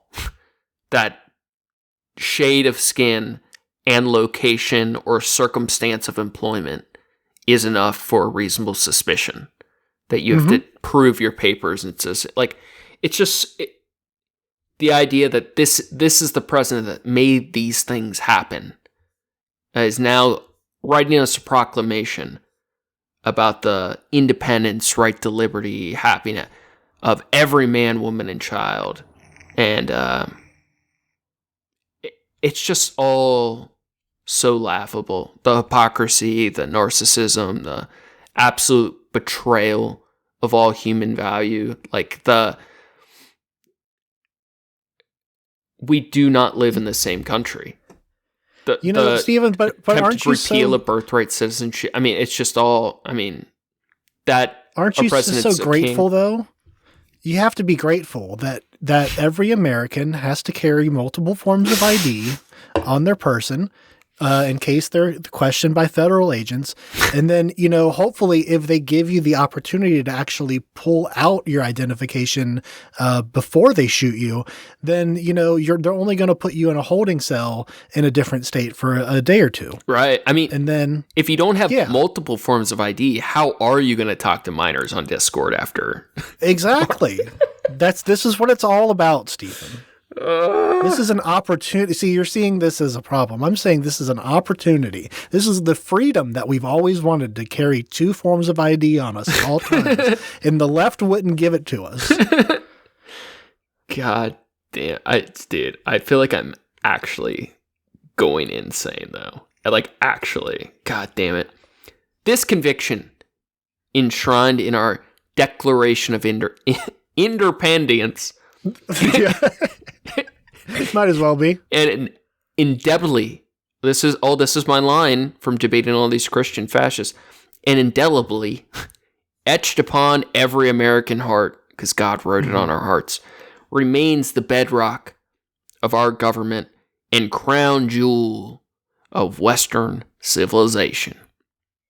For 250 years, the burning flame of liberty has been passed down from one generation to the next and carried our nation and our people, you know what they mean by that, to the heights that our founding fathers could never have dreamed. Guided by the example of founding fathers like George Washington, John Adams, James Madison, Ben Franklin, and other American patriots who helped light the damn torch of liberty in 1776, let us ask our Creator to bless America, free our nation and our people from all threats to our safety and happiness. We will never be sad again. Make America happy again. And guide our actions for the security and common good of all Americans.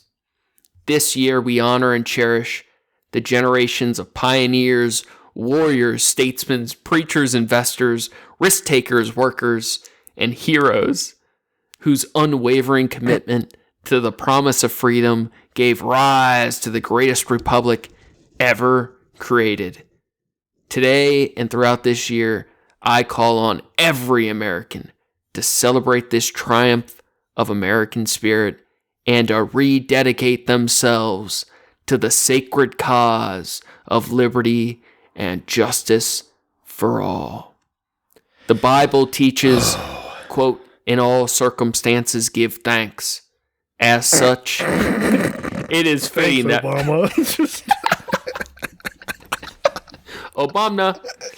it is fitting that we mark this special year as a unique occasion to celebrate our proud history, reflect on abundant blessings, and pray our country and our people rededicate ourselves as one nation under God. It goes like this for way farther than I thought I might be willing to read. Yeah, I was going to say, there's a lot. Damn. Do you want me to pop in on this? Do we want to just call, I think we got it. I am done. I'm done. It's fucking, it's just a lot of this kind of,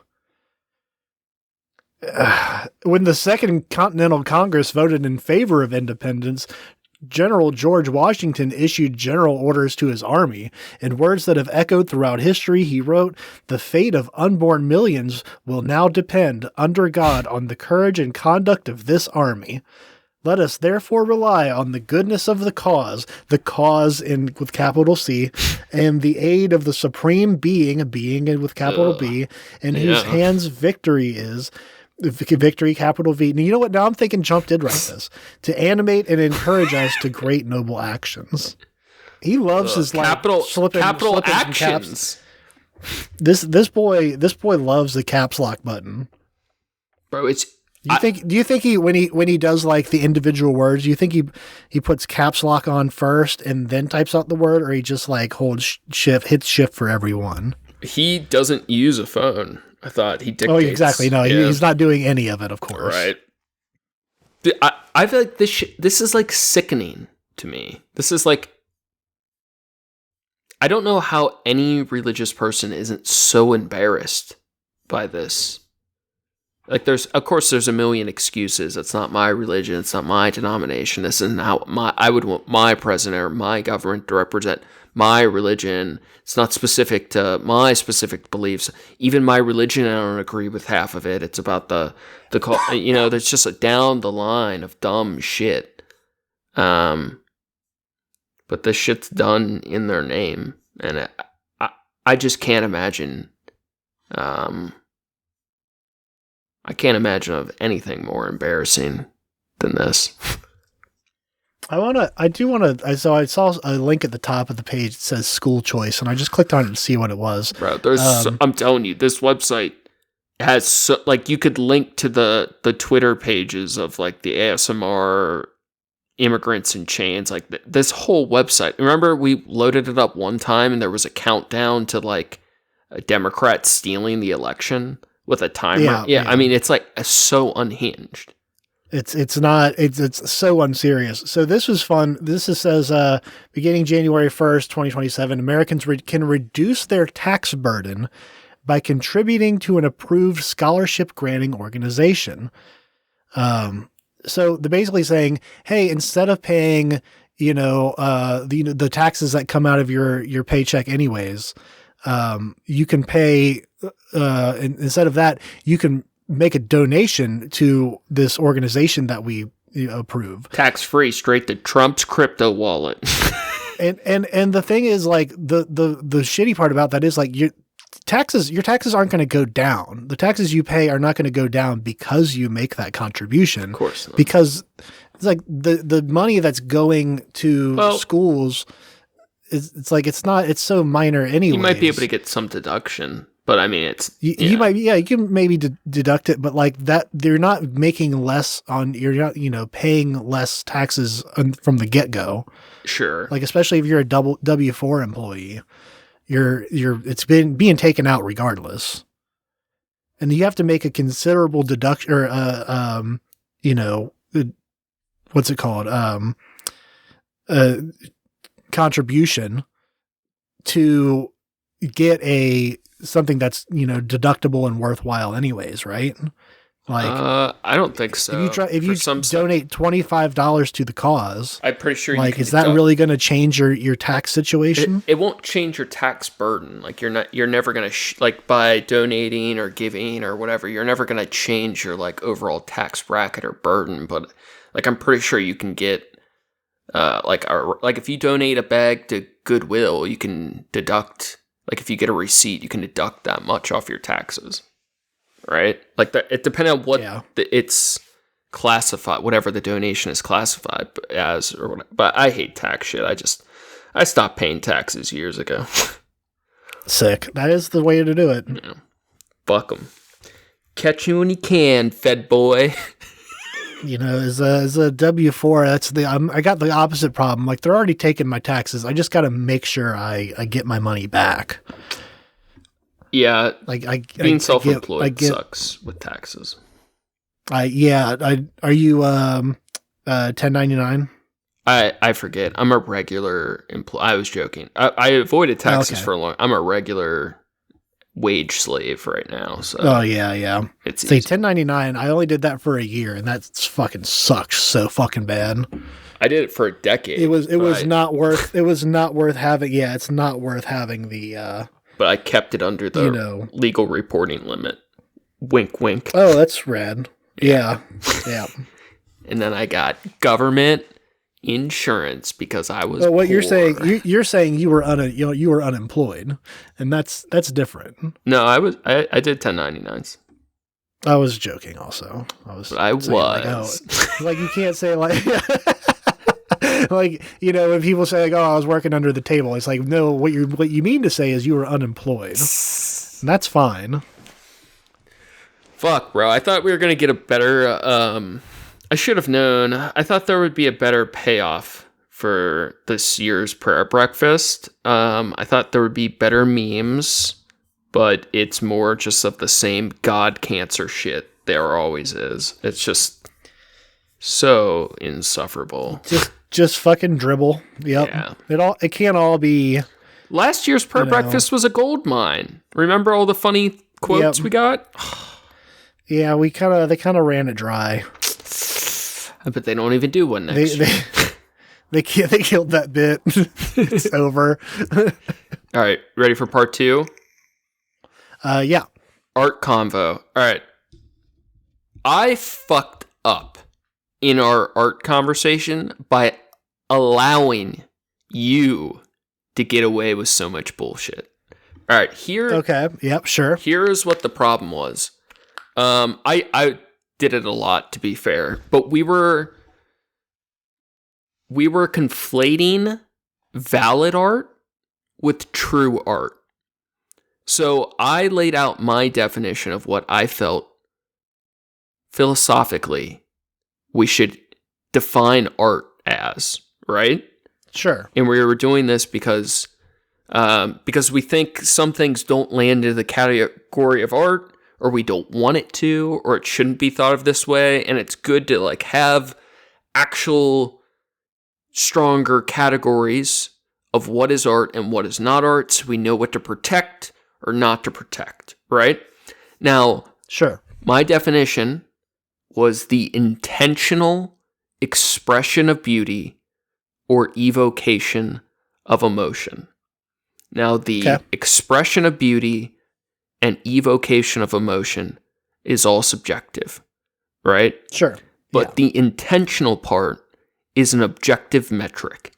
Correct. And this ruled out things like rainbows or a beautiful beaver dam or flowers. Things that they can evoke emotion or can be beautiful, but is not an intentional creation. Yeah. And if my definition would make it even more specific, it should be intentional human expression. Because we could. Oh, are you saying when an elephant paints a picture? Well, we could argue, we could bicker on that because we could say, can an elephant intentionally express? Like, there are lines of what animal can and what can't. Is it truly intentional expression, or is it an act? Like, there's a bunch of qualms or problems we could run into there. But the intentional human expression is an objective metric. And I was saying, I think that my definition is good because it rules out a bunch of things. Because people, and initially you even said you'd like the definition of everything is art. Like, people say that all the time. Everything is art. It's all about how you look. Yeah. And I'm saying that's bullshit. We should cut an infinite amount of that shit out of the art category simply by calling it intentional, or by making it needing to be intentional human expression of beauty or evocation of emotion. That gets rid of an infinite amount of beautiful things that aren't intentional expression. Okay? Now, the part that I was conflating is I kept saying, well, true art is really good art, right? Because, like, some hippie could doodle a flower on a wall, stoned out of their fucking mind, and we could say, oh, it does fit my category, but subjectively, I don't think it is a honest, true, sincere expression of beauty or evocation. It's just a scribble. It's just a kid's doodle in a notebook. It's not true art. And we both kept making that conflation. Me in saying, like, oh, that's some of these things aren't true art, they are true art. And you in the sense that you were saying, oh, just because I think a piece of art isn't good. Like, that bad art isn't valid art. You were saying you liked that everything could be art because it makes room for art that I was saying wouldn't be true art. But when I was saying it wasn't true art, I was just saying it's not like the pinnacle example of strong art that is also in the category of valid art. Yeah. Are we with it? I mean, yeah. I think I'm with it. I think I don't see a concession beyond, I mean, it's still like a language thing of like, okay, if you're going to say like, it's not a language thing. it is okay. So then No, are you saying that all is all art valid art? If we can agree that it's art. All right, here, the category of valid art is the intense. I'm sorry. My definition of what art is the definition for what is valid art. And just as a sidebar, yeah, the reason I interjected that, it's not just a language thing. Right now, we're figuring out the language, but some of our philosophical differences, I feel like both in this and definitely in our conversations with Nathan, was that when I'm pointing out it's not just a language issue, is that there is a fundamental disagreement happening outside of just the language issue we're also navigating. Right. Yeah. I want to, I do like to ask that question because I that was my understanding. Yeah. But so what you're saying is here's what I'm trying to understand. You're saying the intentional human expression of beauty or evoking of emotion. Yes. That if it fits that category, description, then it is valid art. Yes. Okay. That which has no it doesn't mean that it's true art. It means that it's right. valid art. Yeah, true art to me is like colloquial for like pinnacle of art. This is like good valid art. Like you can't have true art that isn't valid, but you can have valid art that isn't true. And can you have, okay, so if it's valid art but it's bad. Yes. It's still valid art, it's just bad. Yes. Okay. I would like to share with you something. Please. Do you have some SpongeBob fetish art loaded up on DeviantArt already? Of course I do. So here's what I'm going to drop in here. We can cut this part out because you're going to want to click on this link here. And masturbate furiously. Yes, I'm very familiar with this elephant that paints bad paintings. Right. Yes. So they paint bad paintings, but... There was the monkey that had the first copyrighted piece of photography by an animal, like 5 years ago maybe, where a monkey stole a photographer's camera and took selfies, incidentally took selfies, and the guy made a ton of money with those photos. I forget if they sold to National Geographic or he sold millions of dollars worth in profits from these monkeys' photos, right? And there was a whole court case of, did the photographer even own the copyright to those photos, or did it belong to the monkey? Like these things. That's such a fun thing to have to go through. And except when it's I that get high it, of stakes. also, like imagine if you made all that money, it was your camera that was at risk. You made the circumstances happen, and you might lose your livelihood, your salary for years because of monkey. Yeah, exactly. It's very whimsical in the concept, but yeah, I agree that it's fucked. It's wild. So you shared a YouTube video of Suda. You can scrub through and get little bits of and understand what's happening. I'm familiar. I think at the Cincinnati Zoo they even did elephant ear prints. Like there's a lot of painting animal shit out there.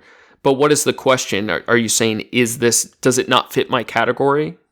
Yeah, does this not fit the category if it is, at least, it's obviously intentional. It's not, I can accept the argument of like, is it? If it was just like splotches of color. Do you think elephants can do intentional art? They are intentionally creating a thing. Do you know that? They are intentional. I mean, they are drawing an elephant. It's not like it's, Do they have the conscious experience to do anything intentionally? This is me. I mean, I'm watching the video right now. Do you think watching something happening is proof that the thing happening has conscious experience to intentionally do a thing? You're moving. Do you the get what I'm goalposts. getting at? I think I understand what you're getting at, but that's not part of the pre-notioned definition. It's part of my definition.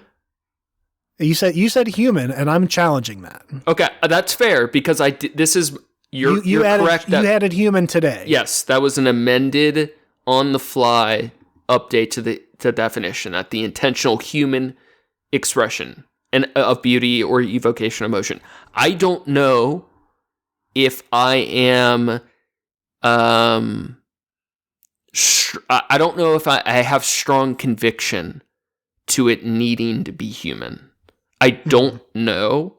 Part of the advantage to having the human requirement is it helps rule out things like AI or nature or animals. Like what about bugs or like a invertebrate rolling around in a puddle of paint, right? Like there are definitely advantages to it needing the human requirement.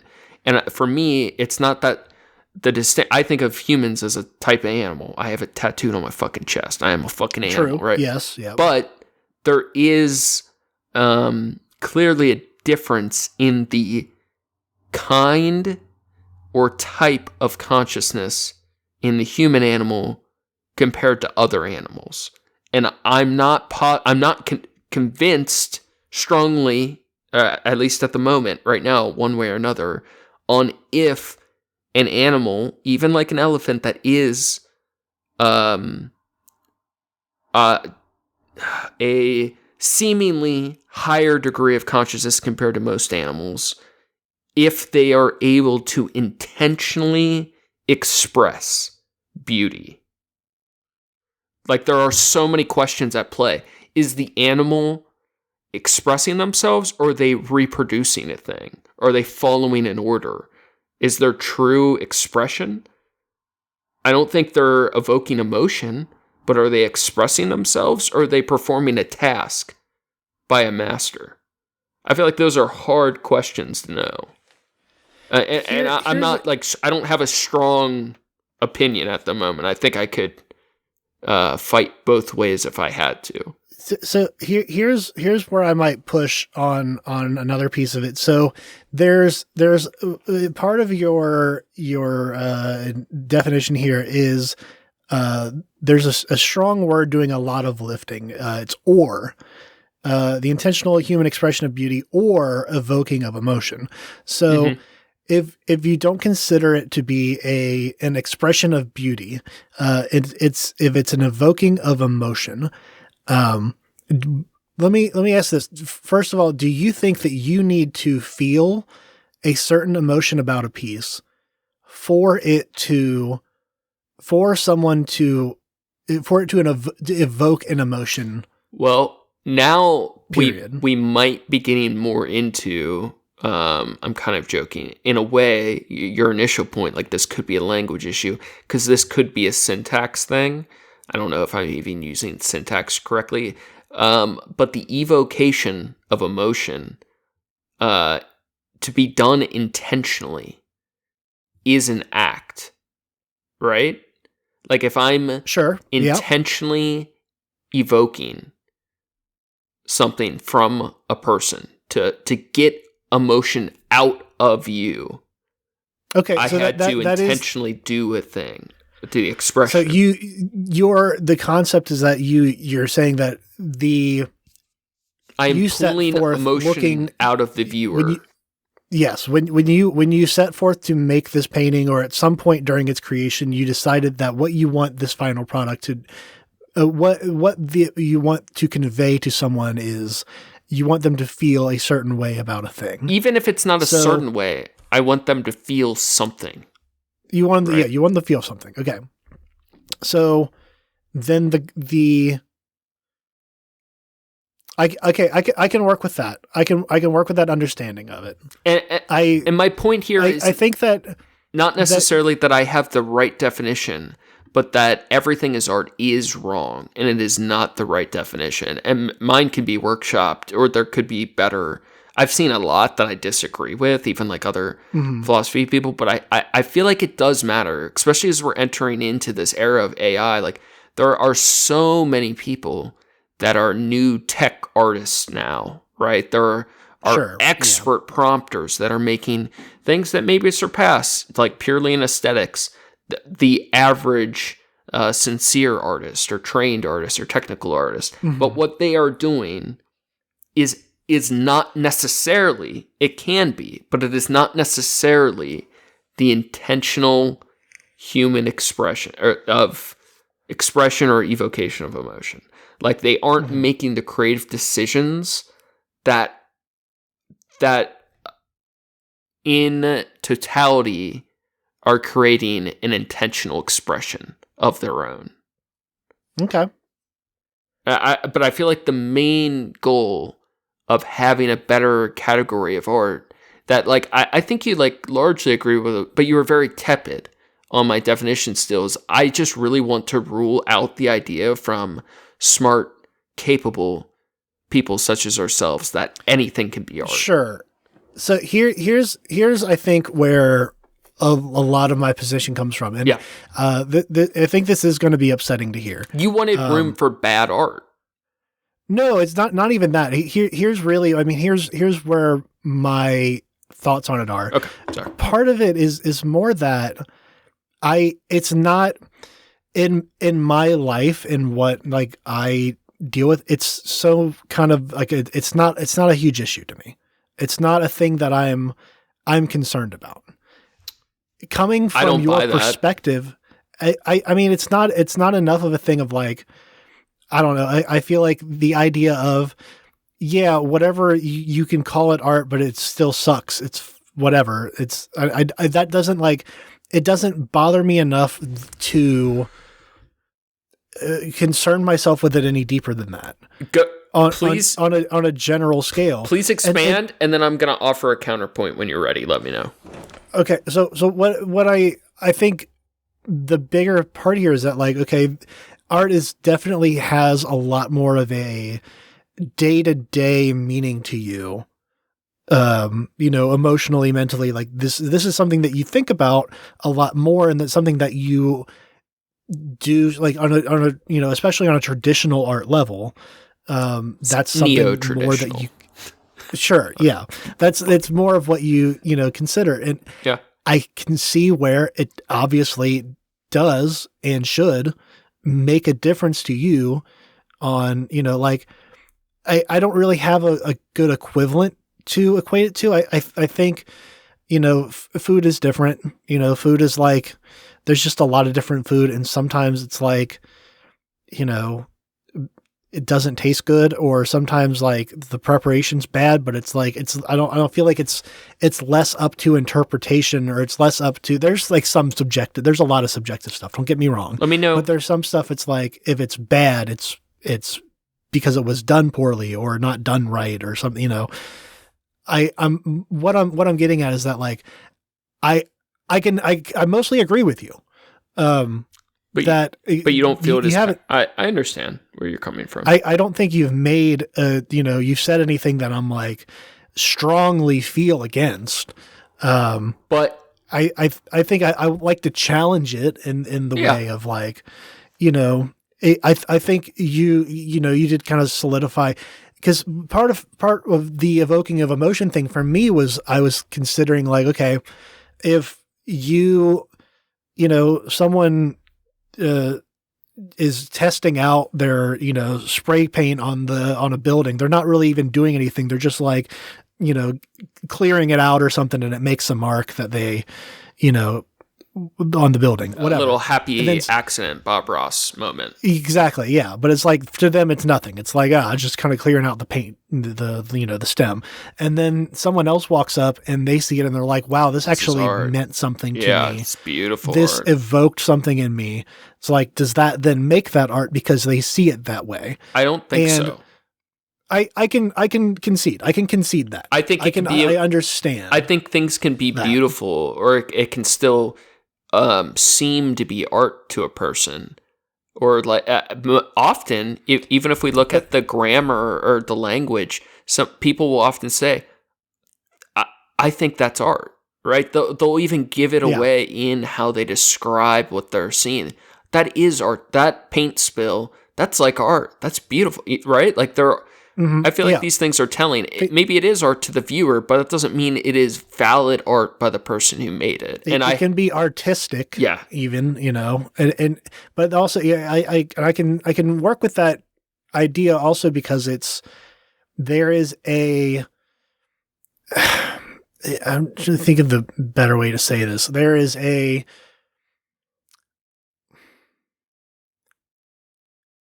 It's not a thing where it doesn't make, it can be, this is where I guess I'm sitting, because it's like, you can say that it's art, but it's not valid art. And if it's, but like the colloquial idea of when someone says art, it's like they're appealing to the subjective idea in their head of a colloquial concept. Yeah, of course. So I guess there's the idea then of like, and I'm saying we should be stricter with those boundaries. Sure. And I have, I do understand what you mean, but I have a counter argument, and my goal is to impress upon you, not that my definition of what I think art is correct, but that I think you should passionately feel that the concept that anything can be art is not true. That's what I'm looking for. I would also, before you get into your argument, I would also like to state that you're right especially with the rise of like AI stuff. It is much more of a consideration. It's going to matter a lot in the next 5 years. Oh, someone made some, dumb shit and they sold it for $1 gajillion because, you know, they know the right person over at Sotheby's or whatever. But the idea of, you're right, like AI is already in a very crazy place. Yes. So, and I do get that. It's like, as much as for the most part, I don't like a lot of it. I don't like AI usage. I feel like anytime I look up something and AI tells me, like, gives me the answer, I feel like I have to double check it. Often, but you shouldn't be, for different reasons, you shouldn't be so anti-AI either. But I think there are a lot of reasons to be more antagonistic to AI art. But there's just so much cool shit happening with AI right now. But sure, a lot of the art stuff is being abused to hell and back, for sure. Yeah, what I was going to concede that with is like, I think you're right. I think wherever there's a new like skill or technology, there are going to be people on the forefront of that are like using it in new and unique ways and like learning how to mold it in a way that they are being very deliberate and doing, making deliberate actions with it. And I do think that there is an art to that. Well, there can be an art to that. To be fair, my current medium art is that I'm doing a form of digital design and collage that, like, I started doing this. You are the AI. Before AI, like, I started doing this. There weren't a ton of people doing what I was doing when I started doing it. And like, a lot of people did not understand it. And like, a lot of people did not, like, traditional artists did not think or would at least be hesitant to call what I do art. I also did traditional art, but like, these things do change. But this technology of AI is so different that a lot of people don't understand the capability of being able to 1000x overnight the art production an individual with no artistic training can do. That the art markets or ideas of what art is going to so vastly change in the next 5 to 10 years that understanding what our true concept of art is outside of a colloquial concept, I think is going to matter a lot more. And what I wanted to impress upon you is not that my definition is right, but that the idea, this hippie degen idea that anything can be art is wrong. And I have two counter arguments I'll propose. And I'll see if, because I understand I'm going to be more inflamed or incensed by this than a lot of like more average people. But I would argue you will, I think, care about this more than you think. The idea that anything can be art, I think that will bother you more than you may realize. And here's my two counter examples or whatever. You like Between the Buried and Me a lot. Sure. A lot of beautiful albums. Example one. Let's say you find out their last album was not made by humans. It was actually made by a nerd serial killer that killed all the band members. They've been dead for years now, and their album was actually made with a stolen algorithm of a future AI, and the nerd serial killer that killed the band, all they did was press one button, and the entire album was instantly generated, uploaded, the cover, AI, all of it instantly sent into the ether, and all the fans for all these years have been listening to an album generated by a computer's dream as the band was dead in some loser's basement. Thoughts? Would that change how you felt about the album? Yeah, it would. I would still like, it wouldn't change. Like I wouldn't like dislike it Sure. anymore, but it would kind of be like, if there is, I think part of the thing that I like about, one of the things I look for in music that I like is like, oh, that's like, seems very challenging to do. Like, it seems like technically proficient and The human struggle behind yeah, all those choices that they had to there's find something new. an Yeah. element of like skill and you know, Wonder ability. and technical suffering. There's a endured. human element. Yeah. So I feel like the average person, if they think of their favorite music, favorite movie, favorite whatever, if they found out tomorrow the person who made it actually has been dead and it was really just some nerd pressed a button and had no creative thought behind it, changes it.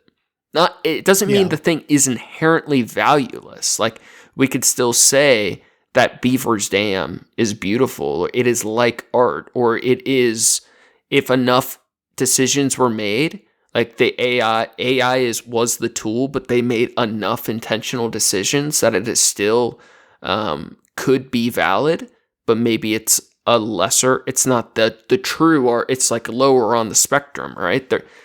Sure. But we need ways to rule out these things that actually aren't art. Like the next example, sorry, I have two more, but they build. Let's say, what's the next favorite band or next band that comes to mind? Coheed and Cambria. Coheed and Cambria. Let's the band actually was devoured by a small family of mice. Okay, It's metal as hell. yeah. These mice were lobotomized. They had mad mice disease, and they ate the band years ago. And you find out these brain dead mice were scrawling, scrapping around the studio, running through the blood of the band's corpses, and they happened to press every single note of the album while one of the mice was pressing the record button. Now, I'm sure you've heard the watchmaker, the argument for God, like if you shake up all the pieces of a watch in a bag and it forms the pocket watch, that must be proof there is a God, right? Mm-hmm. That whole thing. It's like, oh, the water fills the puddle, and that shows the intentionality, or all that dumb shit. Like, if enough monkeys click a typewriter long enough, they'll form Shakespeare, right? Let's say Exactly, yeah. for instance, these mice, lobotomized mice running around the studio make your perfect album. If you found out it wasn't your band, but it was actually an accident by nature, and these mice were actually lobotomized, mentally ill, their brain stems rotten, that they could not have made any intentional choices, it was a pure coincidence of nature, would that album feel like art still? Or would it be a beautiful thing that happened?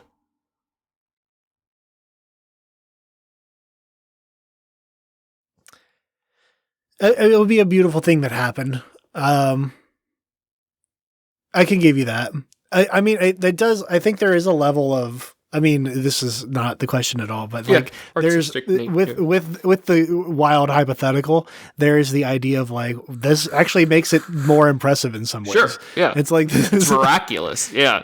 But it's like I don't think it would be like, oh, this is still artful. It's like it's just, yeah. Now, it doesn't.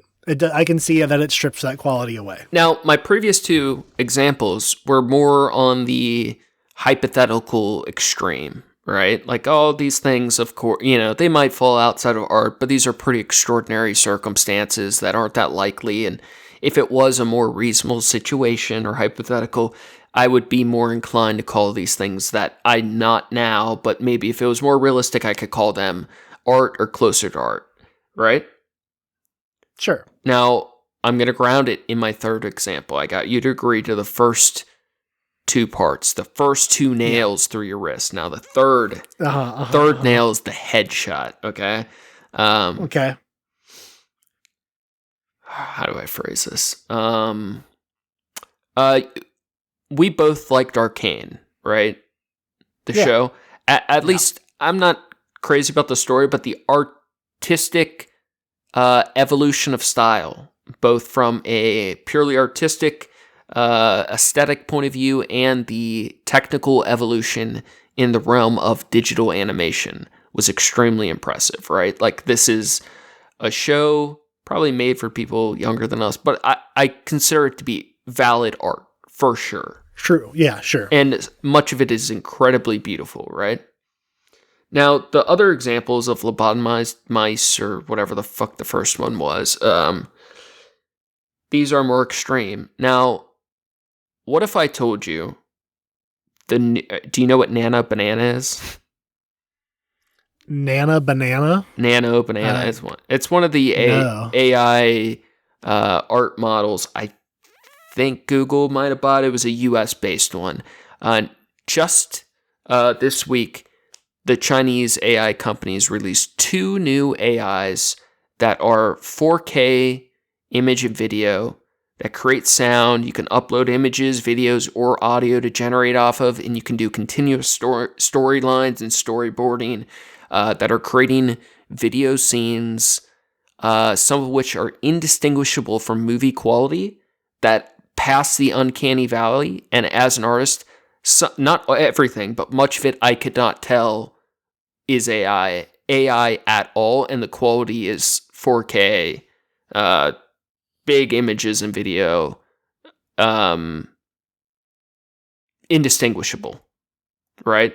Like, So let's say I get on there and I make a still frame from a hypothetical new episode of Arcane. No artistic skill, no intentional choice. I just say to generate the cover or a frame from the next episode of Arcane that isn't out yet. And it makes it, and you could not tell the difference between another episode or piece of art or whatever. That alone, one frame, do you think that would be art? Before you answer, I'll push it farther. There are people using this next gen of the Chinese AI specifically because it's more advanced, but they're updating every couple weeks. Like 6 months from now, it'll even be better. People are generating right now full episodes of Arcane that maybe at length you can tell the difference between the real thing, but it'll soon be fully indistinguishable. where I want to watch the new episode of this groundbreaking development in tech and AI animation art. And now, instead of seeing the piece of art we both agreed was valid art made by artists, I can just tippy type a prompt into an AI and have a whole new season of this show that if we didn't know was AI, we would have agreed it was true, valid, and beautiful art.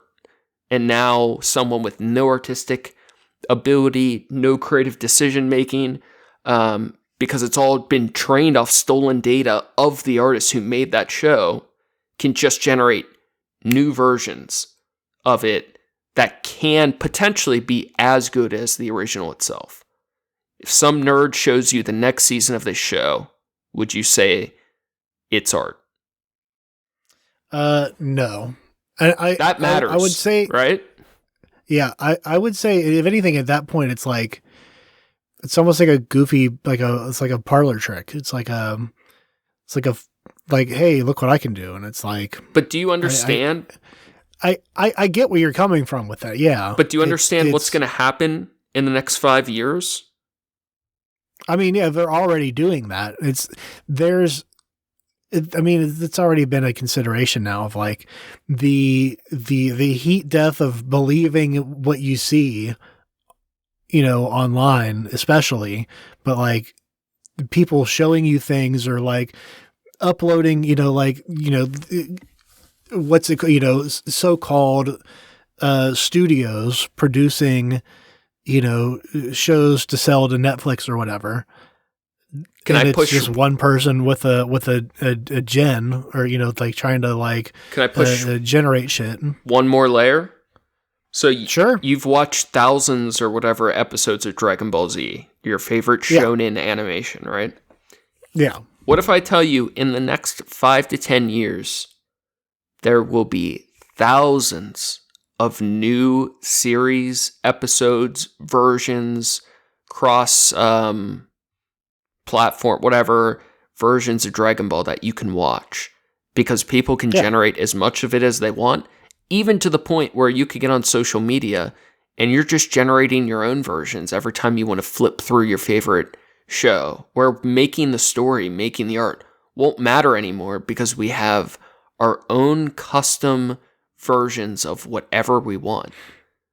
Yeah. When you get on the internet and there's thousands of versions of your show or your actors in whatever version you want to see them in, any art style you want from different whatever, and you're looking through 1,000 different versions of Dragon Ball Z, which one is the true art?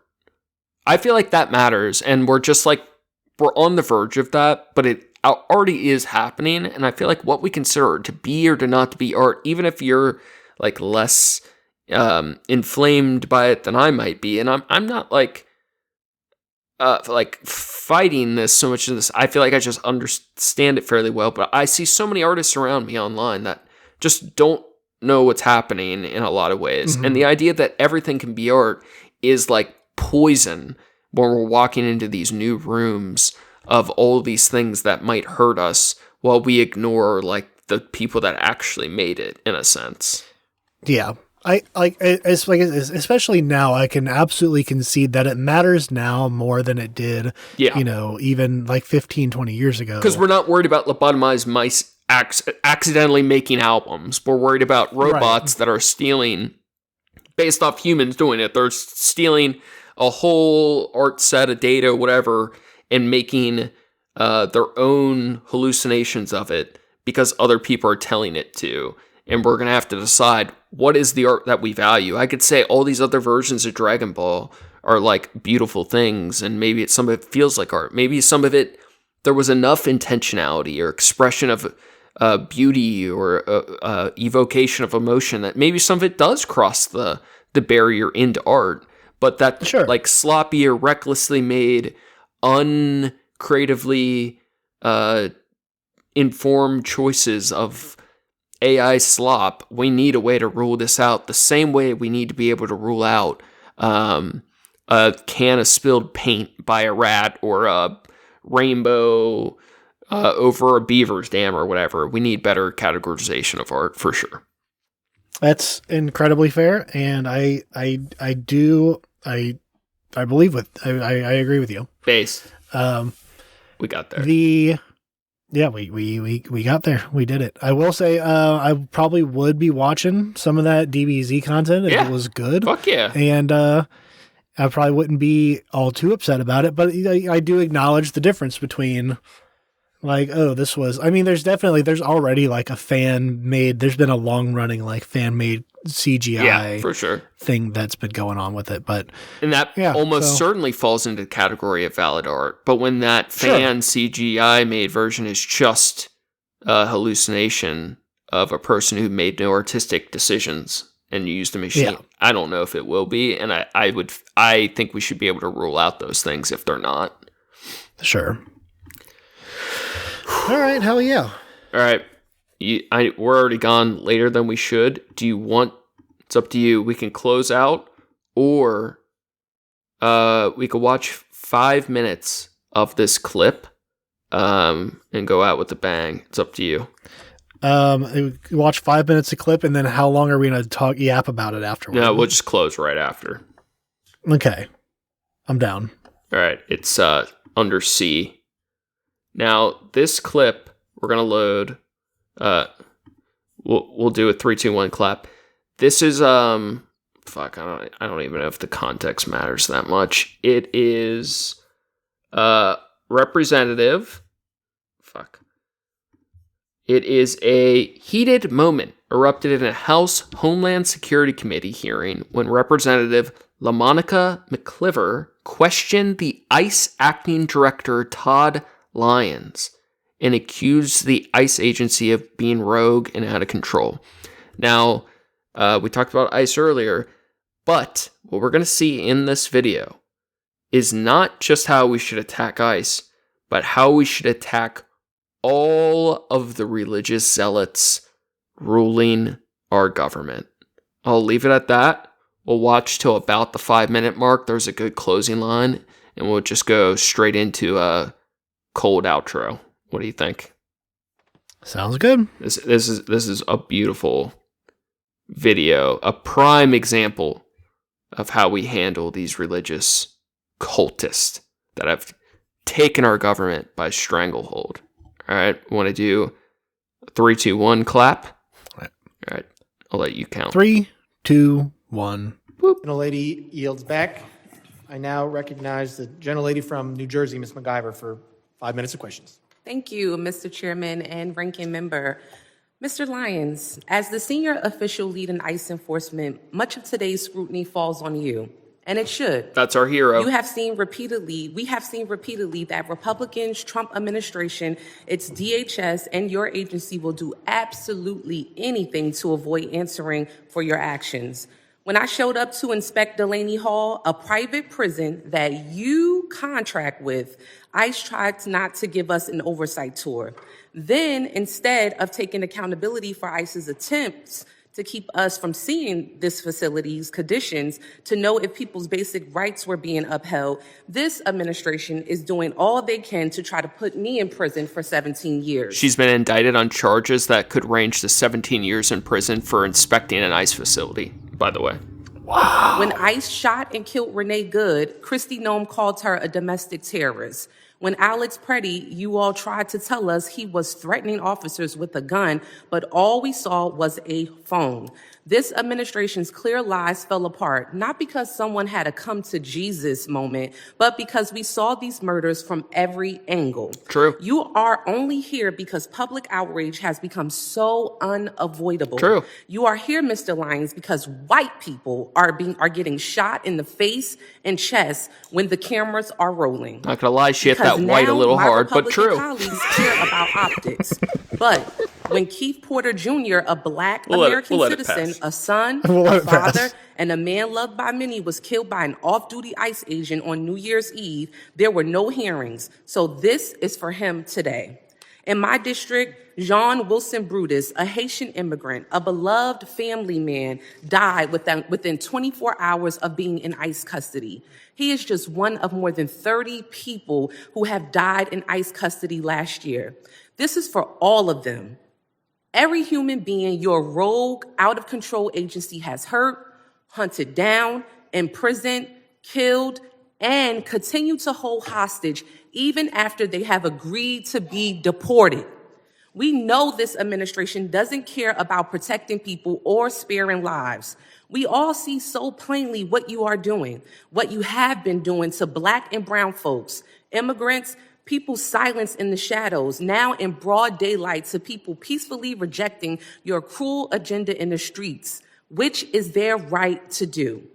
This is the despicable but predictable result of an agency that laughs at oversight, receives billions to deploy lethal force on our neighborhoods, and seems to believe that they are above the law and should be without accountability. This administration believes it can act first, explain later, or hell, never explain at all, as we see here today. You all seem to think you are the highest power who decides which people deserve dignity, protection, due process. But you are wrong. We are here for answers. We are here for accountability, and we are here because people are dying. Let me repeat that. People are dying, and you don't seem to care. So, Mr. Lyons, I've heard my colleagues ask many questions over and over again, and you cannot answer them. So let me ask you some questions that you may be able to answer. Mr. Lyons, do you consider yourself a religious man? Yes, ma'am. Oh, yes. Okay, well, how do you think Judgment Day will work for you with so much blood on your hands? I'm not going to entertain that question. Oh, ma'am. okay, of course not. Do you think you're going to hell, Mr. Lyons? I'm not going to entertain. Of course not. Fucking base. How many The government... gentlelady will suspend. The How- gentlelady will suspend. Chairman? A gentlelady will suspend. As I said, Suspend. the issues we're debating here are important Suspend. to ones that members feel deeply about. Thank you, While Chairman. vigorous disagreement is part of the legislative process, members are reminded that we must adhere to established Shut up, standards nerd. of decorum and debate. Yeah, really, shut up, The nerd. witnesses are here voluntarily, and I will continue to remind members that while oversight is important, aggressively She asked us attacking very those simple witnesses fucking question. personally is inappropriate and not in keeping with the traditions of our committee. Mr. Chairman, I'm just asking a question. You guys are always talking about religion here in the Bible. I mean, it's okay for me to ask a question, right? But let me continue on. I got your note. All right, the Thank gentlelady you may so resume. much. Let me get back to my question, Mr. Chairman. Thank you. I appreciate you.